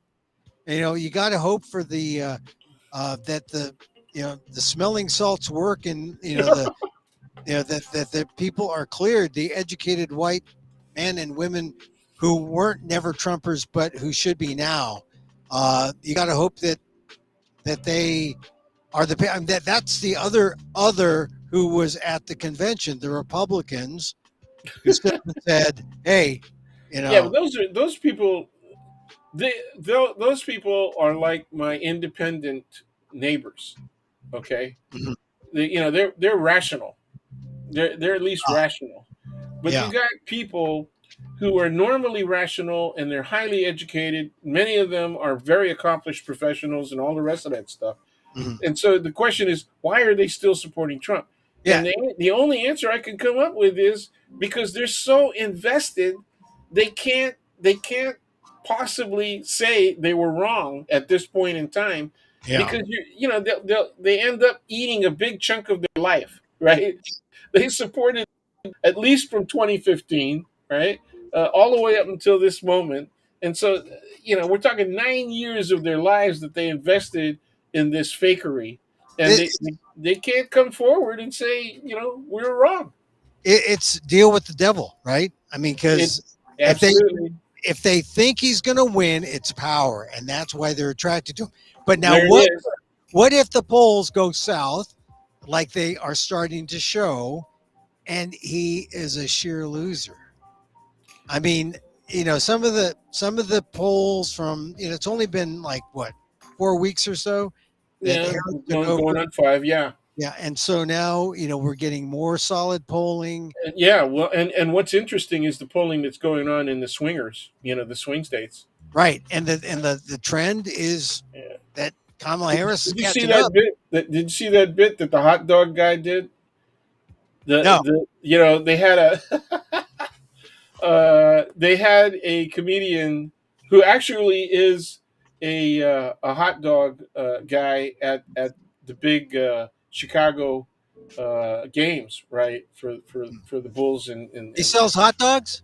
yeah, he sells hot dogs. He hawks hot dogs. And so anyway, he was at the DNC and he was hawking hot dogs, right? I mean, it's just stick, right? But he was going Yeah, to yeah. say, and he actually spoke to AOC and Jamie Harrison, and he said, "Well, I'm from Michigan's kind of a swing state, and I'm a swinger, and my understanding is that you seem like an erudite gentleman that of that inclination." And and Harrison's looking at him and he goes, no, I don't think I'm that kind of swinger." And it was really good. I was really impressed that Harrison caught on that quickly and he laughed it up really well. I said, you know what? He's got to show that sense of humor a whole hell of a lot more, Well, right? this is the thing. I think humor works. I'm a big humor guy. I do stand up occasionally. Here's the thing, though. We are in a time now where I think we need it straight now. I mean, it's sort of like the Irish coffee. You got a shot of whiskey, you got some coffee, and then you put the whipped cream, and Yeah, the yeah. whipped cream is the humor, right? It's my Irish The Irish neighbors coffee, makes a but great you got to Irish coffee, rid man. of the whipped cream. Now you're down to the coffee and the whiskey. Get rid of the coffee. I think you just need the shot straight, and that is journalism. You give it to them straight. That is why that's mainly my calling. But I then think one of the best criticisms, if you can call it that, let's just say evaluation mhm. of Harris's speech was done by a CNN featured journalist. I thought he really, I can't remember his name What right did he now. say? What did he say? Well, he said, okay, these are all the things that she raised that were criticisms of Trump. And then he went down the list, right? Mhm. And he said, well, Trump, of course, has denied that he's done this. He's denied that he's involved at all with Project 2025. He also has said he is not for a national ban on abortion, right? Right, He is all, he's come out and said that. And he's also said that he's not going to raise taxes on the middle class, right? He's going right down all of this stuff mhm, that Harris mentioned, right, especially on Truth Social. all right, And so he said, okay, so these are things that Trump has effectively denied at this point in time. So then the question is, where is she getting this stuff? And then he says she's getting it from Project 2025. And so that's the reason that they're trying to distance themselves from it right now. But they can't, and they did a great job. The DNC did a great job. Keenan Thompson went on, right, right, right. and All right. So look, I just think that the thing about Project 2025, uh, I mean, all the they, staffers who are going to be on the Trump team, wrote the damn thing. that's right. Uh, That's right. so you They can't. proudly put their name on it. Yeah, They yeah, say their that names are on it. Their names yeah, are on it, and it's they the all right on it. and Yeah, it's the people. The people who wrote Project 2025 did it because they want jobs in the Trump administration. well, yeah. Well, it's I think yes, and also they're really proud of their ideas. They're Right. really proud of their ideas. They really Right. believe in this stuff. And Anti-multiculturalism. That's what the one of them said. He said, "Look, sure, we're a theistic democracy, that's right. and Christian. We're a Yeah, Christian well, they theocracy." specifically say they want to get rid of DEI. That's one of the Yeah, reasons they want to get rid of the education department. yeah, I mean, what sense does that make? We want to get rid of the education department. What? yeah. Because we want dumb people. We want to lead. Dumb people are easier to lead, and we need them dumb in order to lead them. That's why. Well, you know what? That's That's exactly why. the way they've been thinking. Yeah, exactly. I mean that. I And mean, that's why I get very annoyed when I hear any politician say the American people are smart. Okay, no, I no. can't stand that. Well, look, this is why you can't have satire is kind of okay, but the truth is pretty important, and it's pretty devastatingly funny. Well, the problem with satire is that you have to know something about the contradictions, Right. because satire only works if you're aware of the contradictions. Then Uh, you recognize, the juxtaposition Yeah. of reality versus fantasy and all the rest of that. So, Yeah. that's the only reason it works. Like So most of the time, sarcasm. Like sarcasm. yeah, that's right. Yeah, that's right. Sarcasm can be a little more direct, but yeah, it's even better when it's satire. You know. Yeah. When people know, it does require some education, Yeah. which most people don't have. All right. So, Dan, a couple more points. We haven't talked about. All right. Well, let's finish off on Kamala's speech. Good speech. You're the guy that I know wants you. that the one I aimed it, man.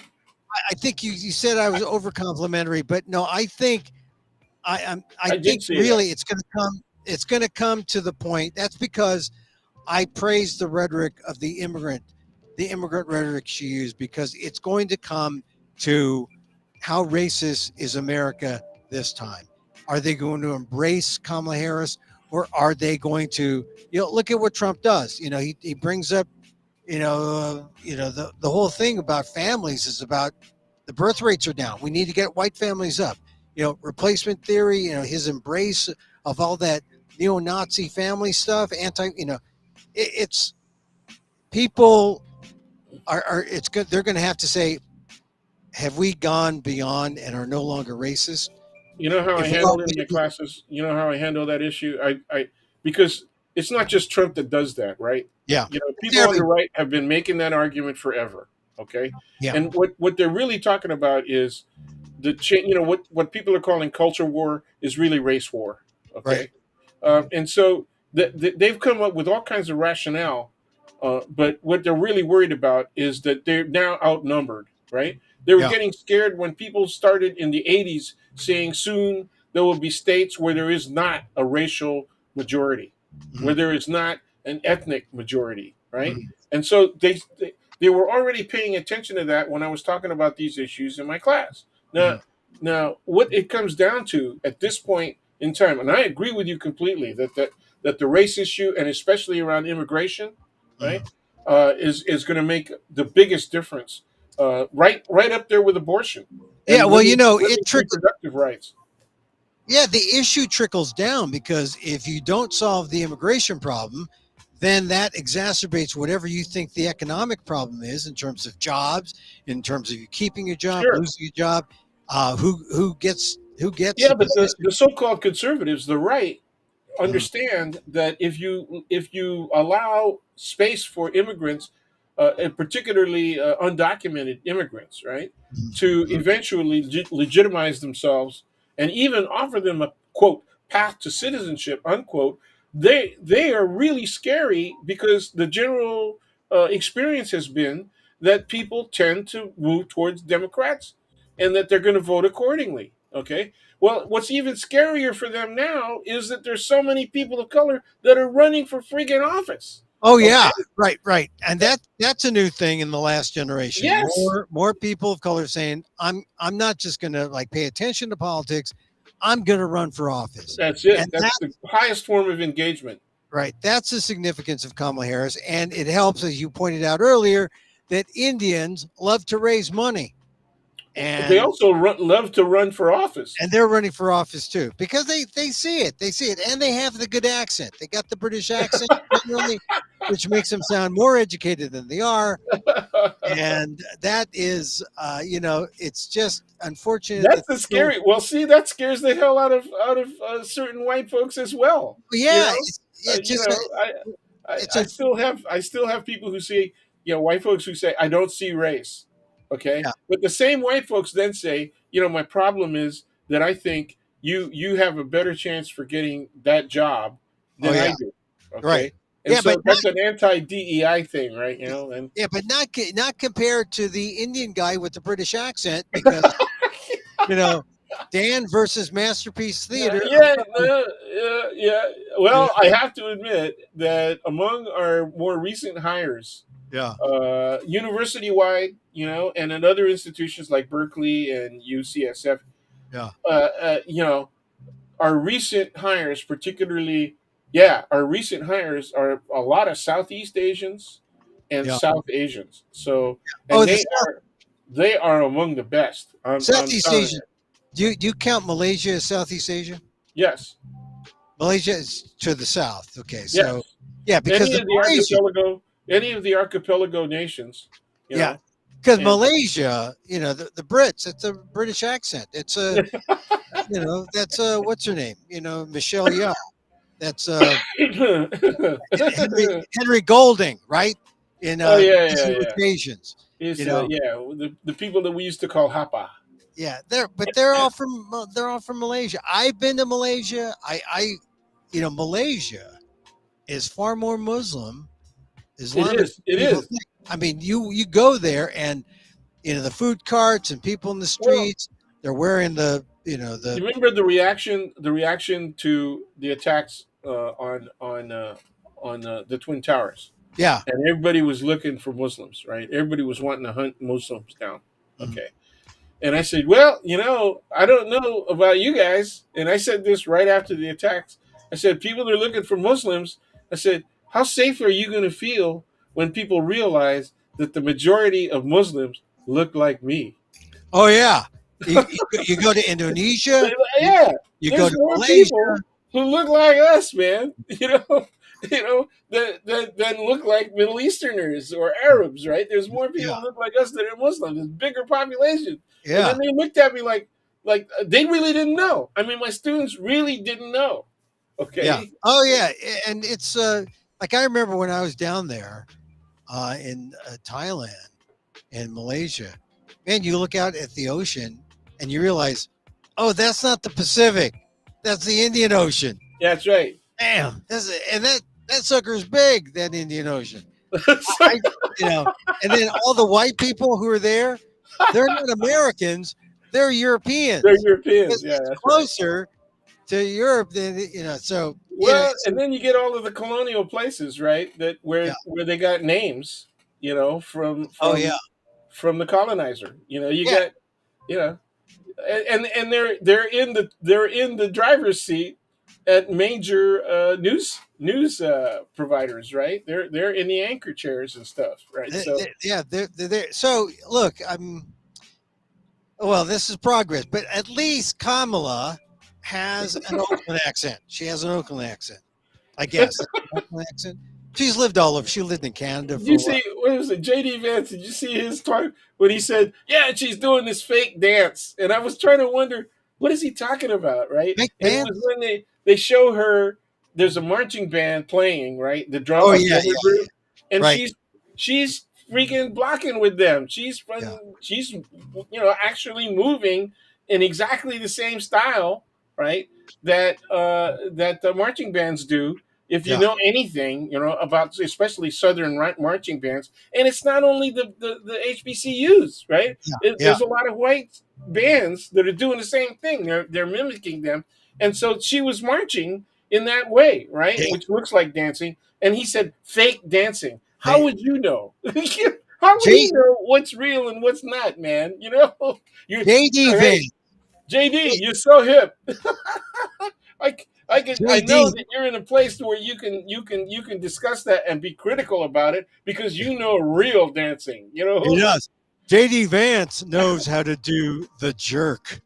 He is a jerk. Yeah, he does it too well. He does the jerk. Remember the jerk? He was like, Yeah, well, that's that. Yeah, "They're well, jerking. no, it was a little more I'm jerking." stylized than that. Oh No, come on! It was a no, jerk. It was man, the I don't want to get elbows racial. I to don't get want to the get racial elbows. about Yeah, it, but no, I know the jerk. The jerk. no, It yeah, wasn't. It wasn't beef jerky. It was yeah. Yeah. Now, the the women used jerk. to put a hand thing in it. You know. The jerk. No, sorry, man. All right. Yeah, The other yeah. dance in my day Yeah, was the no, what you're popcorn doing looks like it should be called the constipation. because no, Okay. Yeah, it's that the no, pull down. The pull down. no, no. It's a yeah, yeah. That's you How could about call it the elbow. how about You could call it the elbow. You could call it the elbow. This is the toothbrush. No, no, that looked like a sort of mini masturbatory. Yeah, that's right. I got to get that molar up there. Yeah, the toothbrush. Oh my god. All right. So look, we haven't mentioned Tim Walls, Okay, Coach Walls. I think I Did you think ever he have a coach? is. Did you ever Yeah, coach? did you Ever have see a coach? Trump stuff on that, man? He wasn't a coach; he was an assistant I coach. saw that. He was like handing him. He was holding. He was holding a clipboard. He wasn't a coach. He was an assistant. and, He and like the he hardly.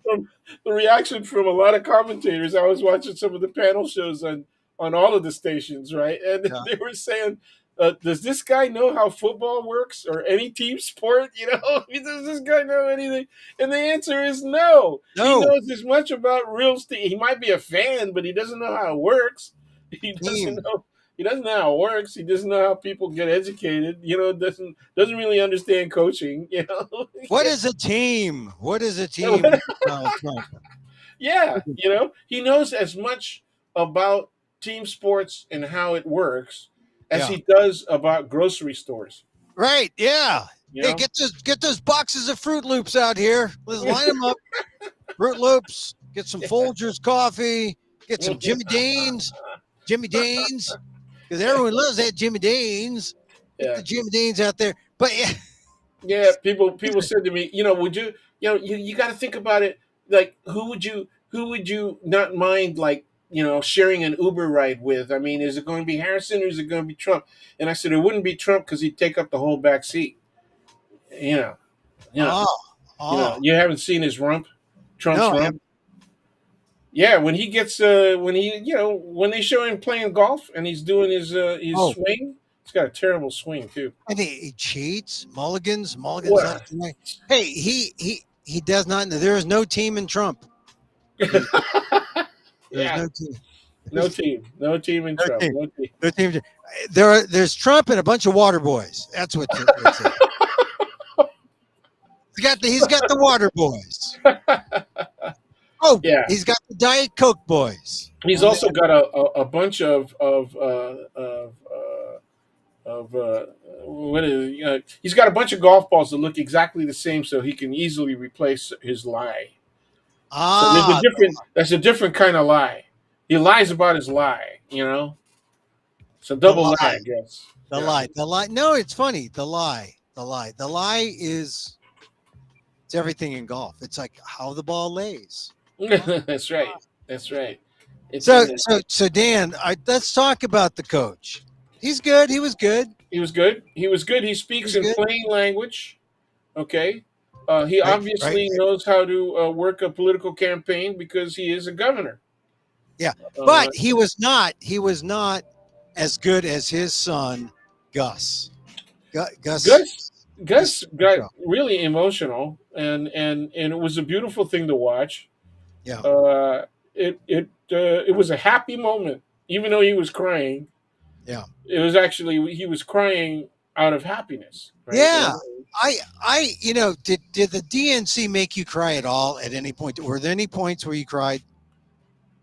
No, No. no. Oh, you're not. Where did you cry? You're not emo enough, I guess, huh? You're not. You're not like not Well, emo. maybe not. I don't know.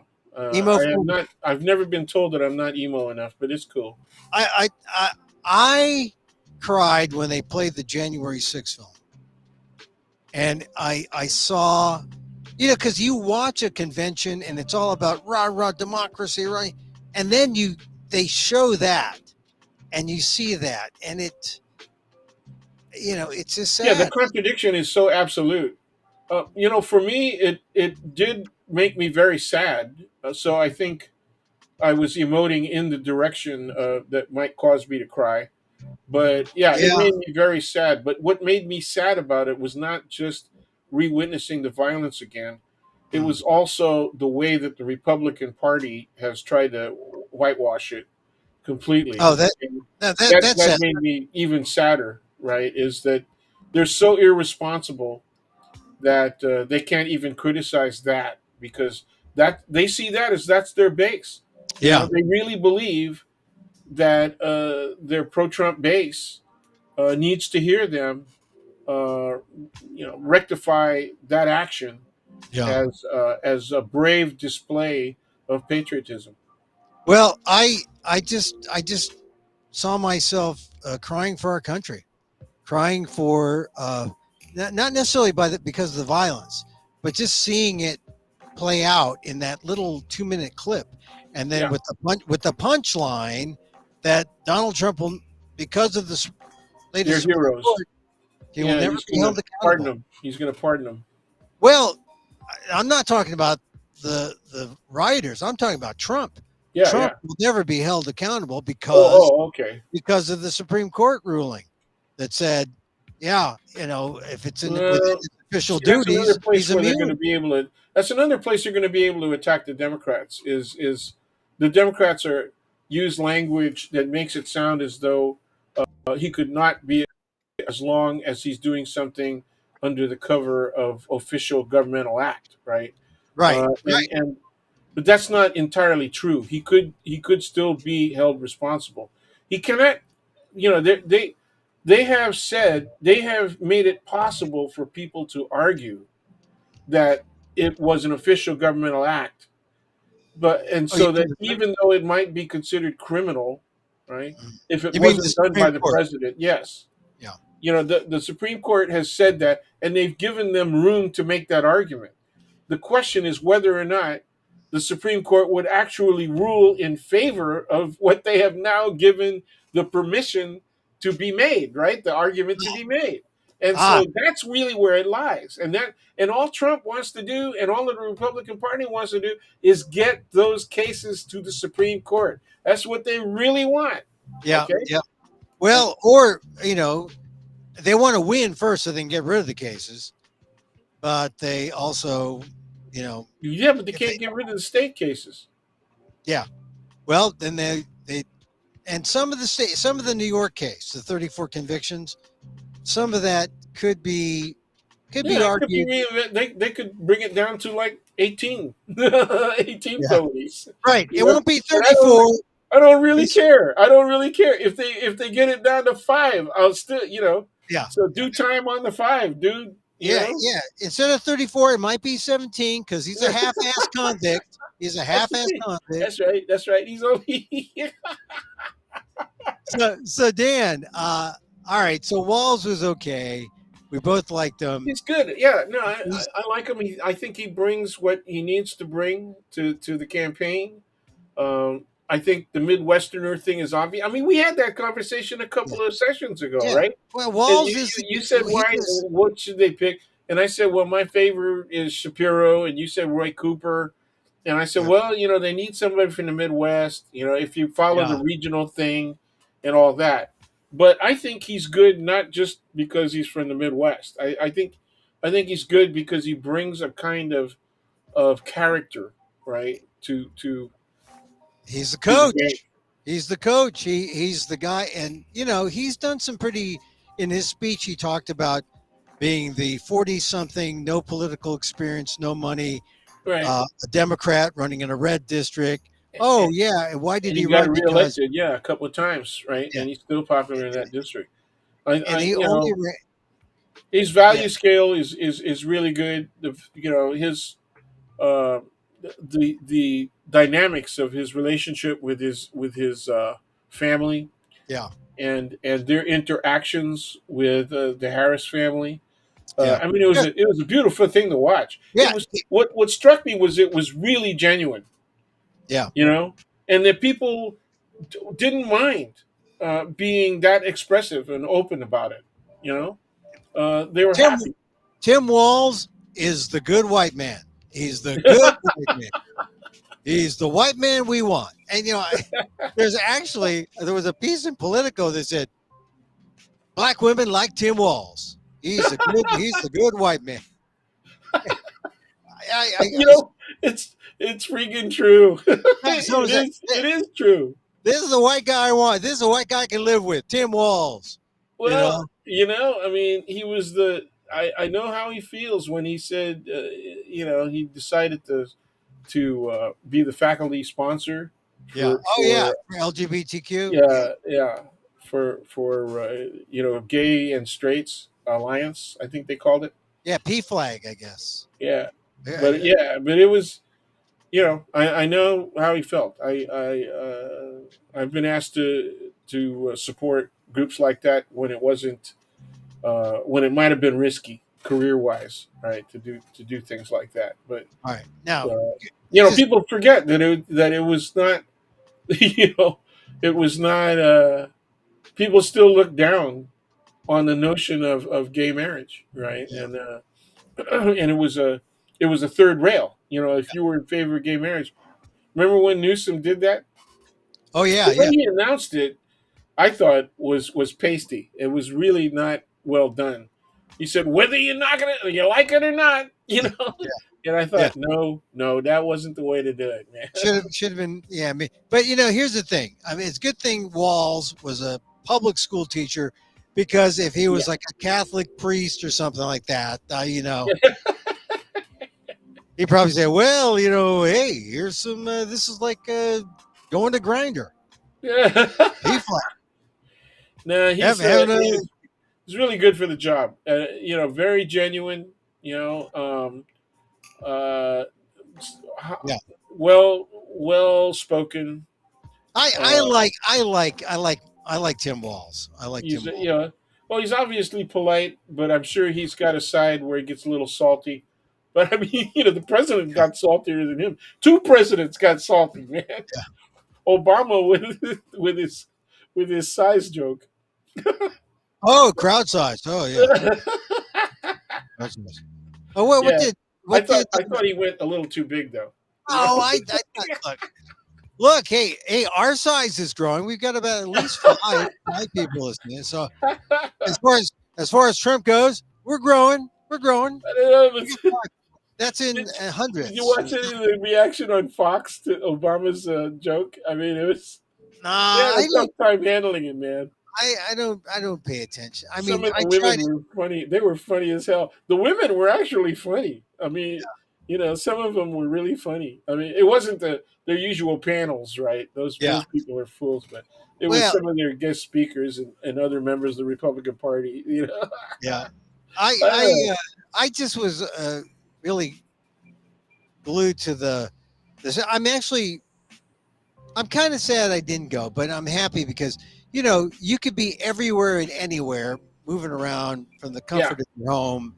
It's almost like the preferred way to experience this, because if you were on the floor trying to get from the press, where the press was or the media was, to the floor, would you get there in time? Who would you miss? You know, people don't understand how hard it is, and I mean, if you're one of those people at the ball games where you walk around, right? You leave your yeah, seat and you walk around a little bit. Okay, then you understand. But if you're really trying to get from A to B, and depending on how they locate the press, yeah, it can really be a hassle. I mean, it can take you 10, 15 minutes, man, when you're in one of the or, big or more. places. Yeah, Yeah, one of the big because venues like that, it's really hard. you may Uh, not be in the main section of You may the be up on the business. trips, right, way up on the third floor. The Yeah, third, and it's really hard. yep. It takes a long time. When they had it, when the DNC had Moscone Center Oh, in that was hard. '84, in That was hard. '84, I got one of those laser tickets, man. The, Yeah, the Kennedy delegation gave me some passes, yeah. but I could get anywhere except down to the delegate floor. And you know where they were interviewing people on this stilt thing, man. Oh Did yeah, you go to that? yeah. You I know, was I there was was in a tent '84. on the top. You had to go up a ladder to get to the studio. And it was like a tent. Yeah. Uh, and it was. Well, Moscone wasn't the worst. I think the worst. I've been to conventions in New York. That was pretty bad. Just far away. What was the venue? Madison Square Garden, Okay. and then there. Where else?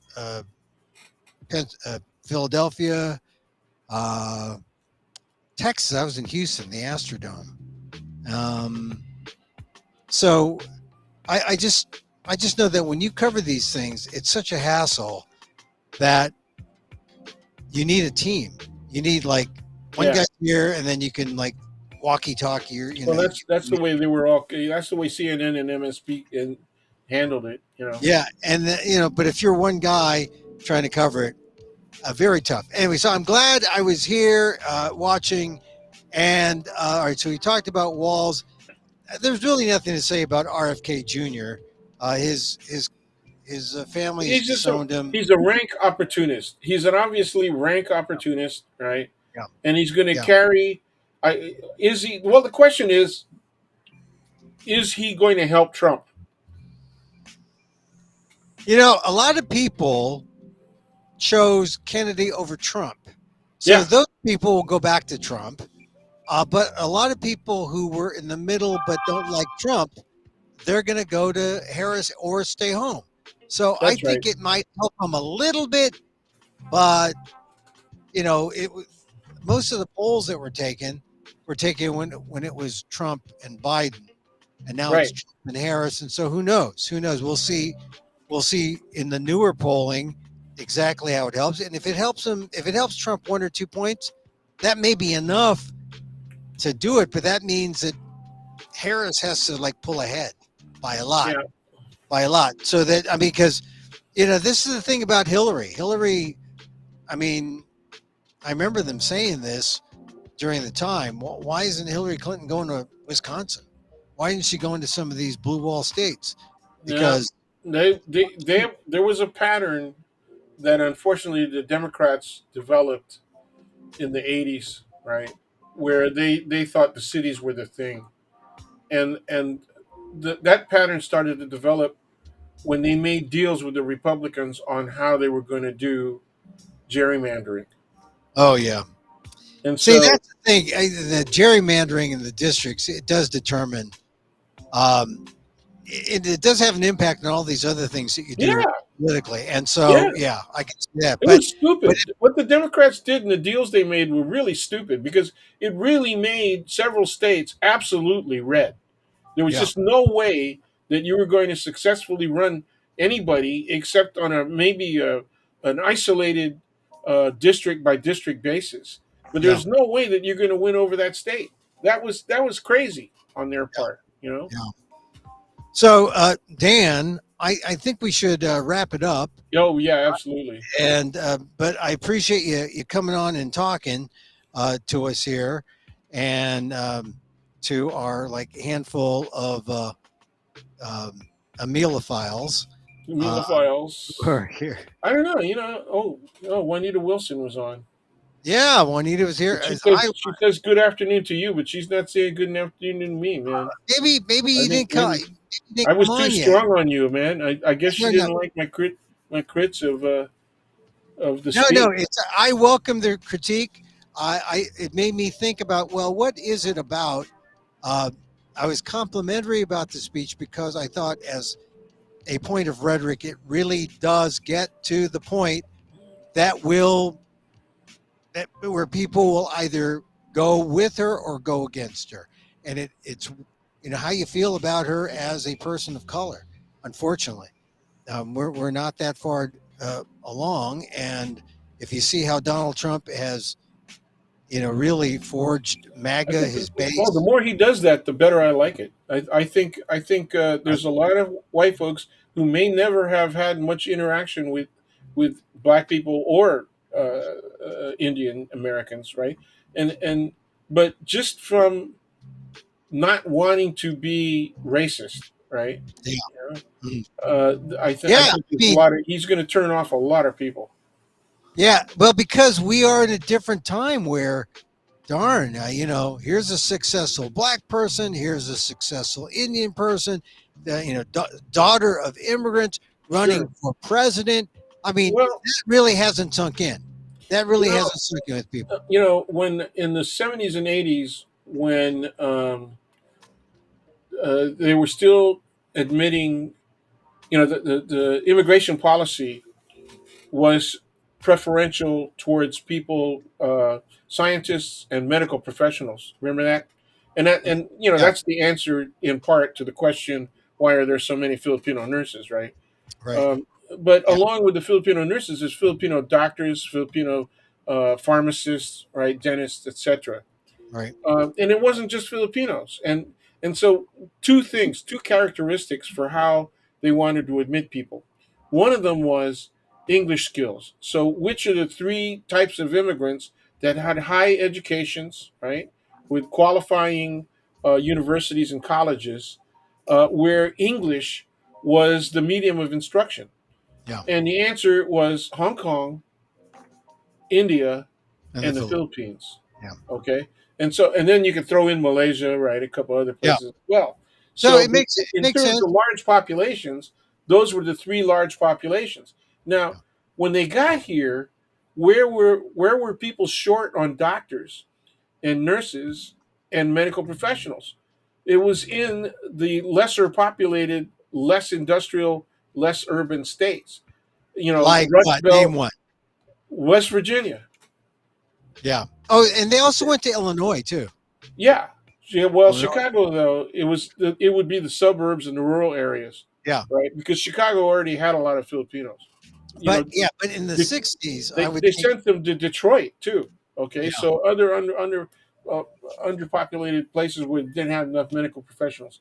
Well, white people started accepting the fact that their doctors and their nurses were Asians and Latinos, and other people of color, but a Yeah. whole lot of Asians. And so, the number of white people that were resentful of that, okay, and who make up a large population of the forever Trumpers, right? Mm. That's who was against going to, and even in San Francisco, man. Sure.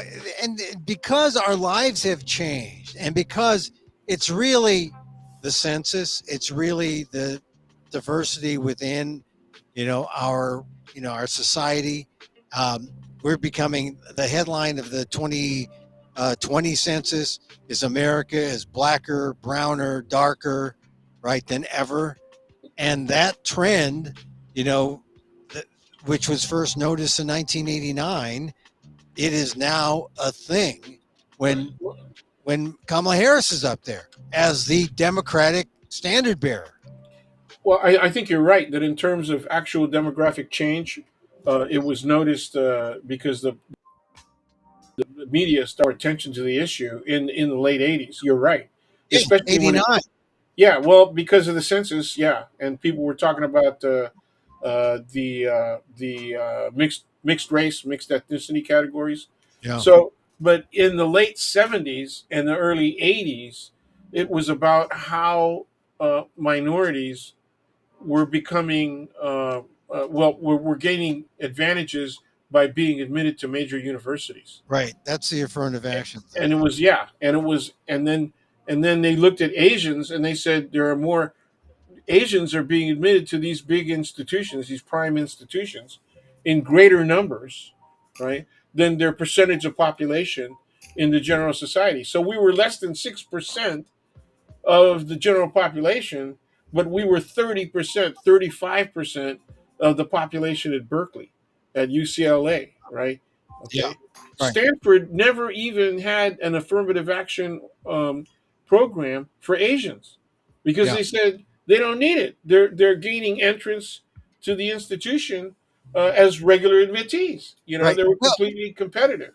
this is part of the evolution of the race issue, the diversity issue in our country. That's what makes Kamala Harris special. That's why she's, we got that. That's why race is far more important because to the degree that voters are comfortable with this change, they're going to vote for her. And if they're not, they're going to vote against her. And that's as simple as it is for Yeah, 2020. it's unfortunately true, but Yeah. some people still ask why I use one of the books that I use in one of my classes What's that? is framed in terms of race. Yeah. Asian Americans, race, and the U.S. Constitution, that kind of thing. Yeah. And I said, you don't think? And my question is, turn around and say, because race is still that important. Yeah. Unfortunately, we get away from it and get more homogenous when we start talking about class, and Well, but the maybe two together are really related. yes. You know, I mean, I talk about race and class actually being in unity Mhm. up until about 1970. And then Because if you were not white, the likelihood is that you were not wealthy, mhm. and if you were not white, the likelihood is that you might be in poverty or in among the working poor. Right, was very high all the way Hey, up until about 1970. see now this goes back to our discussion about homelessness Yeah, because Kamala's middle class because yeah, she was not of wealth, not of tremendous wealth, but of enough wealth so she could, buy a home. yeah, What about people who are so working class, working poor, you yeah. know, couldn't buy a home, need down payments? I mean, who's talking about them? I mean, and you would see them. It's a closer look up to Kamala than it is to Donald Trump, who won't even recognize you, right? Unless you're the caddy or the cook or something like that. So anyway, Yeah, yeah, that's an ongoing, subject. It's an ongoing issue, and in America, frankly, for sure. we said we wanted to stay away from talking about the Filipino community because, as a community, Filipinos and Vietnamese are the highest numbered Trumpers, right, Yeah. of all of the Asian voters. Is that because once we got ours, we're all for Trump. Protect our. Nah, I think some of it is about religion. Oh yeah. They're single issue voters that say, abortion is wrong. Also, it's really strange, man. But Filipinos are like anti-gay marriage, even though Filipinos in the Philippines are gay as hell. Manny Pacquiao, Manny Pacquiao, Yeah, yeah. But Manny Pacquiao. No, yeah, he's not gay. He is anti-gay. He says the yeah. Bible says here. He says, "I will kick your ass if you're gay." That's the Bible. It says that in the Bible. I'd like him to cite me a passage because we had to read both the Old and New Testament as works of literature Oh, when I was in high you don't school. have the good one. You don't have the good one, Danny. You do not Yeah, have the good one. I'm no, Manny Pacquiao, and I says here the gays not yeah, good. but he doesn't have Gays. an Ilocano accent, dude. You're doing an Ilocano accent. That's okay. It's a He's got universal, universal he's Pacquiao. got a. Yeah, universal. I It's had to bury universal. my Pacquiao. I should go out and bury my Pacquiao T-shirt. The Pacquiao. Oh, I Yeah, used I to like gotta talk to him. you as I soon used as to he like started him. talking, man. I used to like him. I used to. He could have been if he were only different. He's just who he is. He's who he is. He's the champion homophobe, Manny Pacquiao. Yeah. Yeah, Champion. well, you know what we said about guys that were really extreme in their homophobia Yeah. was they're probably gay. You know, we used I to, know. Maybe Joe Rogan is. I don't yeah, know. we used to say, yeah, actually, dude, your behavior is kind of gay. Eh, I don't know. Look, Manny Pacquiao. He was the hope. I thought, when America embraced him, I thought he was the hope. He was Time this, Time magazine that, and then suddenly he was. Well, he's too old now. He didn't make it to the Olympics. He was too old, and he had some stupid exhibitions where he'd probably have his brains knocked out if he continued. But hey, this is the thing. He could be, if he was smart enough, he'd do politics. But unfortunately, he's who he is. He's a boxer. Anyway, we're gonna swish him out. Swish him out, swish him out. We'll Swish talk back. about our And own ethnic group's political inclinations another time. But yeah, so Dan, thank you for bringing it up. You made me bring out my Pacquiao Ilocano. So it's also racial. It's also racial colonization. for what? Filipinos favoring Trump. Oh yeah, because he's he's the current William Henry A lot Taft. of He's the current Filipinos think McKinley. that we're the next best thing to being white. So that's where they're at. The white cream. Well, look, doesn't it bother you when you watch a convention and you see Puerto Rico casting votes that are meaningless. Do you see Guam casting votes in the roll call that are meaningless? American Samoa casting, because territories, it's just a charade, right? This is Yeah, colonization, yeah, right? Right? mhm. I mean, it's Yeah. They they're don't have. territories. They've got they have no real vote. I mean, and so in We a gotta way, fix that. You know, we could move on that, and that's something that we could move on in a Harris Waltz administration if they win statehood, both houses. statehood or independence, If they, yeah, if they win both houses, I don't. statehood or independence. Because right now it's a joke, right? The territories Yeah, casting yeah, votes for what? Hey, let's act out this colonial charade. It yeah. I means think we ought, nothing. to, we ought to leave it up to them. I mean, if they did it in the Philippines, Philippines would choose independence. Yeah, There were people, however, in the post Marcos era that were talking about statehood. statehood, really? Oh yeah, Oh, oh yeah. There was a statehood movement. I made a It was joke about minor, but it. it was a serious statehood movement in the Philippines. I made There a joke there is a about statehood movement in Puerto Rico. it. Yeah, 50 per state. We can become Well, the they 50 look at per state. Hawaii and they say, it ain't so bad for them, but Well, look at Maui, right? yeah, I mean, if you think being a state is so good, look at Maui. I mean, Puerto Rico has had a well, they're not even they're a territory. Look at their Puerto Rico territory. after the storms. Maui, Well, that's one of the reasons that they don't. That's one of the reasons they want statehood because they yeah. think that the responsibility to take care of the problem and give them federal relief would be much stronger. What if they're totally independent? Would they survive? Well, all you got to do, I think, the best indication of that is their infrastructure. Yeah. And every time there's a medium-sized storm that goes by, it shuts down their electrical grid. So Yeah. So, that's a tough question. At least they're on the map. They get their 5 seconds of American Samoa gives all their votes that are meaningless to Kamala Harris. I thought, okay, that's great. The AAPI get mentioned, but what? yeah, How? that colonial territorial status is not indicative of any really sovereignty. Political power. You're right. You're right. It's showbiz. The showbiz of colonialism. It's sad, but I just thought I'd bring it up as we say goodbye because We just want to end on a shit note. Well, I mean, they were there. They got to party.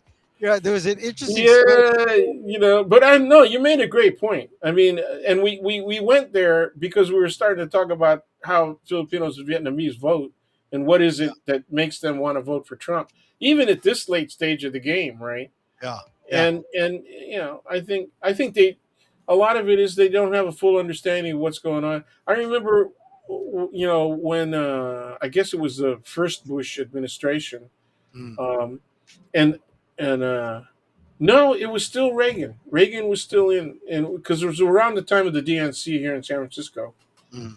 and then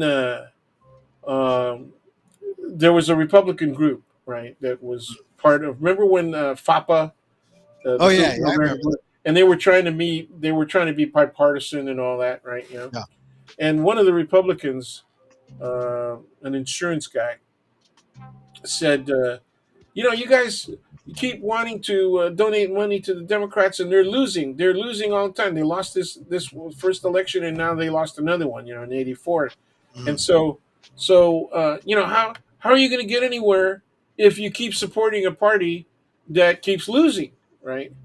And I said, well, does that mean that I have to ignore my political preference, when it's based on a certain set of ideals mm. and social realities? And he said, well, no, you have to dance to the music.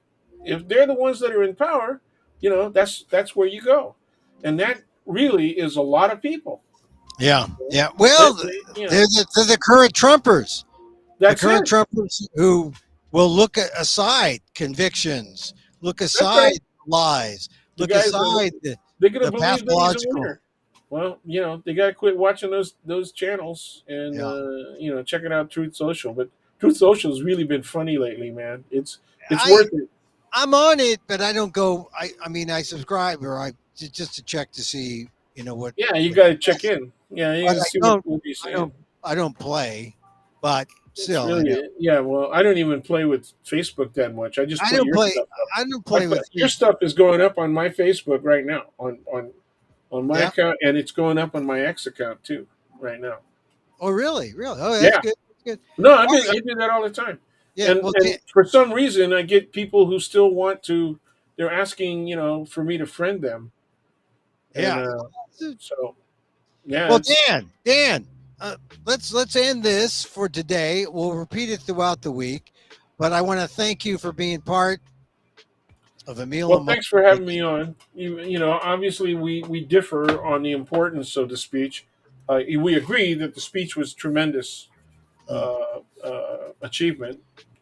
Well, It look, yeah, she's going to and, have to talk about stuff like you're talking about the no, she's economic got to, stuff. you know, yeah, and she's got to be ready. They got to be ready, and they have to have really good answers.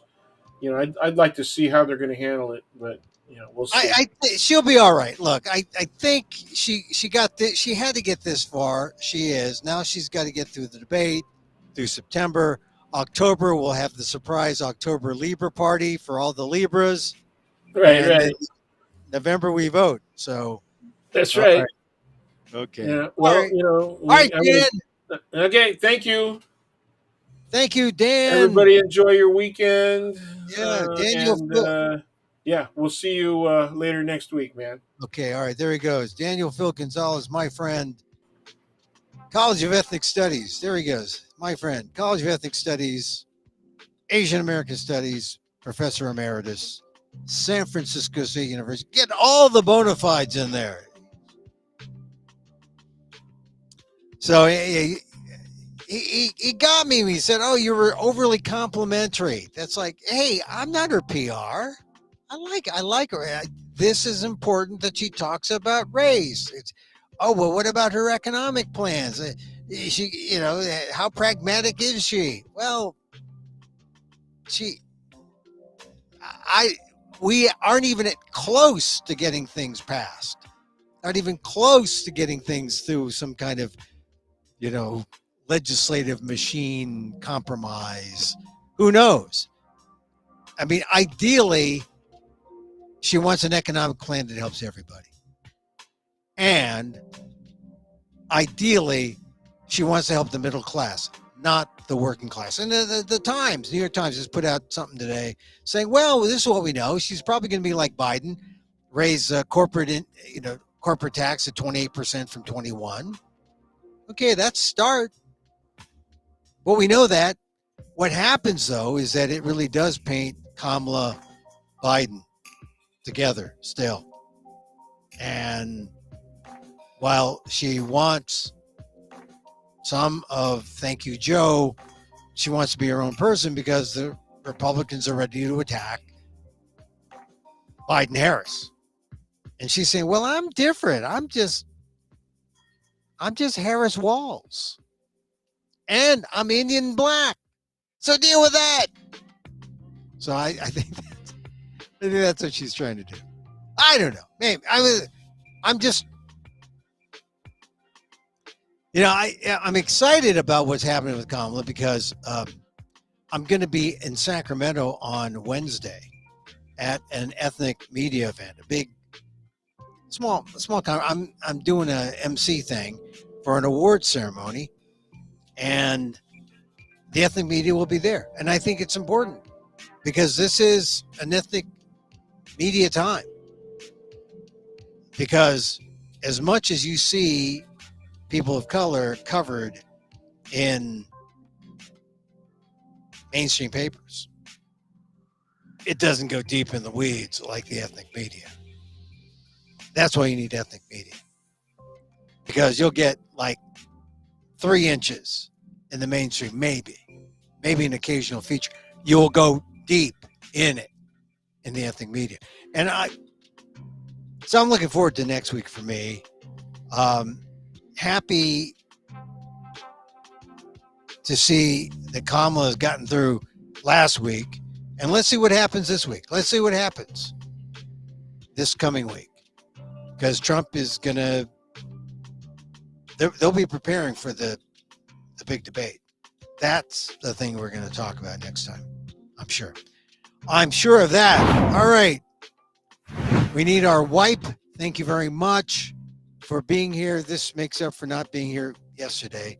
We'll repeat this throughout the weekend, maybe even Monday. Thank you for joining me here, generally speaking, Monday through Friday, 2 p.m. Pacific. Catch us on YouTube at Emil Amok 1. Catch us on Facebook, fb.com/Emil Guillermo and Emil Guillermo Media. Also on Twitter. And I need to talk about my this show I'm doing. One more thing for my show. Two storytellers meet, Erlen Hughes and Emil Amok Guillermo. Austin, September 3rd. Austin, you're going to be in Austin, Texas? Yeah. Going back to, I have a thing for Texas. I went there as a young man in college. I dropped out to go play records, but also did the news because that's where they dump the news. The FCC said to radio stations, you got to do news. And the only people who would want to do news, they'd want to do it between midnight and 6. That's when I was on. So I love Texas. I was in Houston, went away, did my thing in radio and television, came back to Texas and Dallas. So I know Dallas, I know Houston, I know Texas. I'm going to go to Austin because I know a storyteller, Erlen Hughes.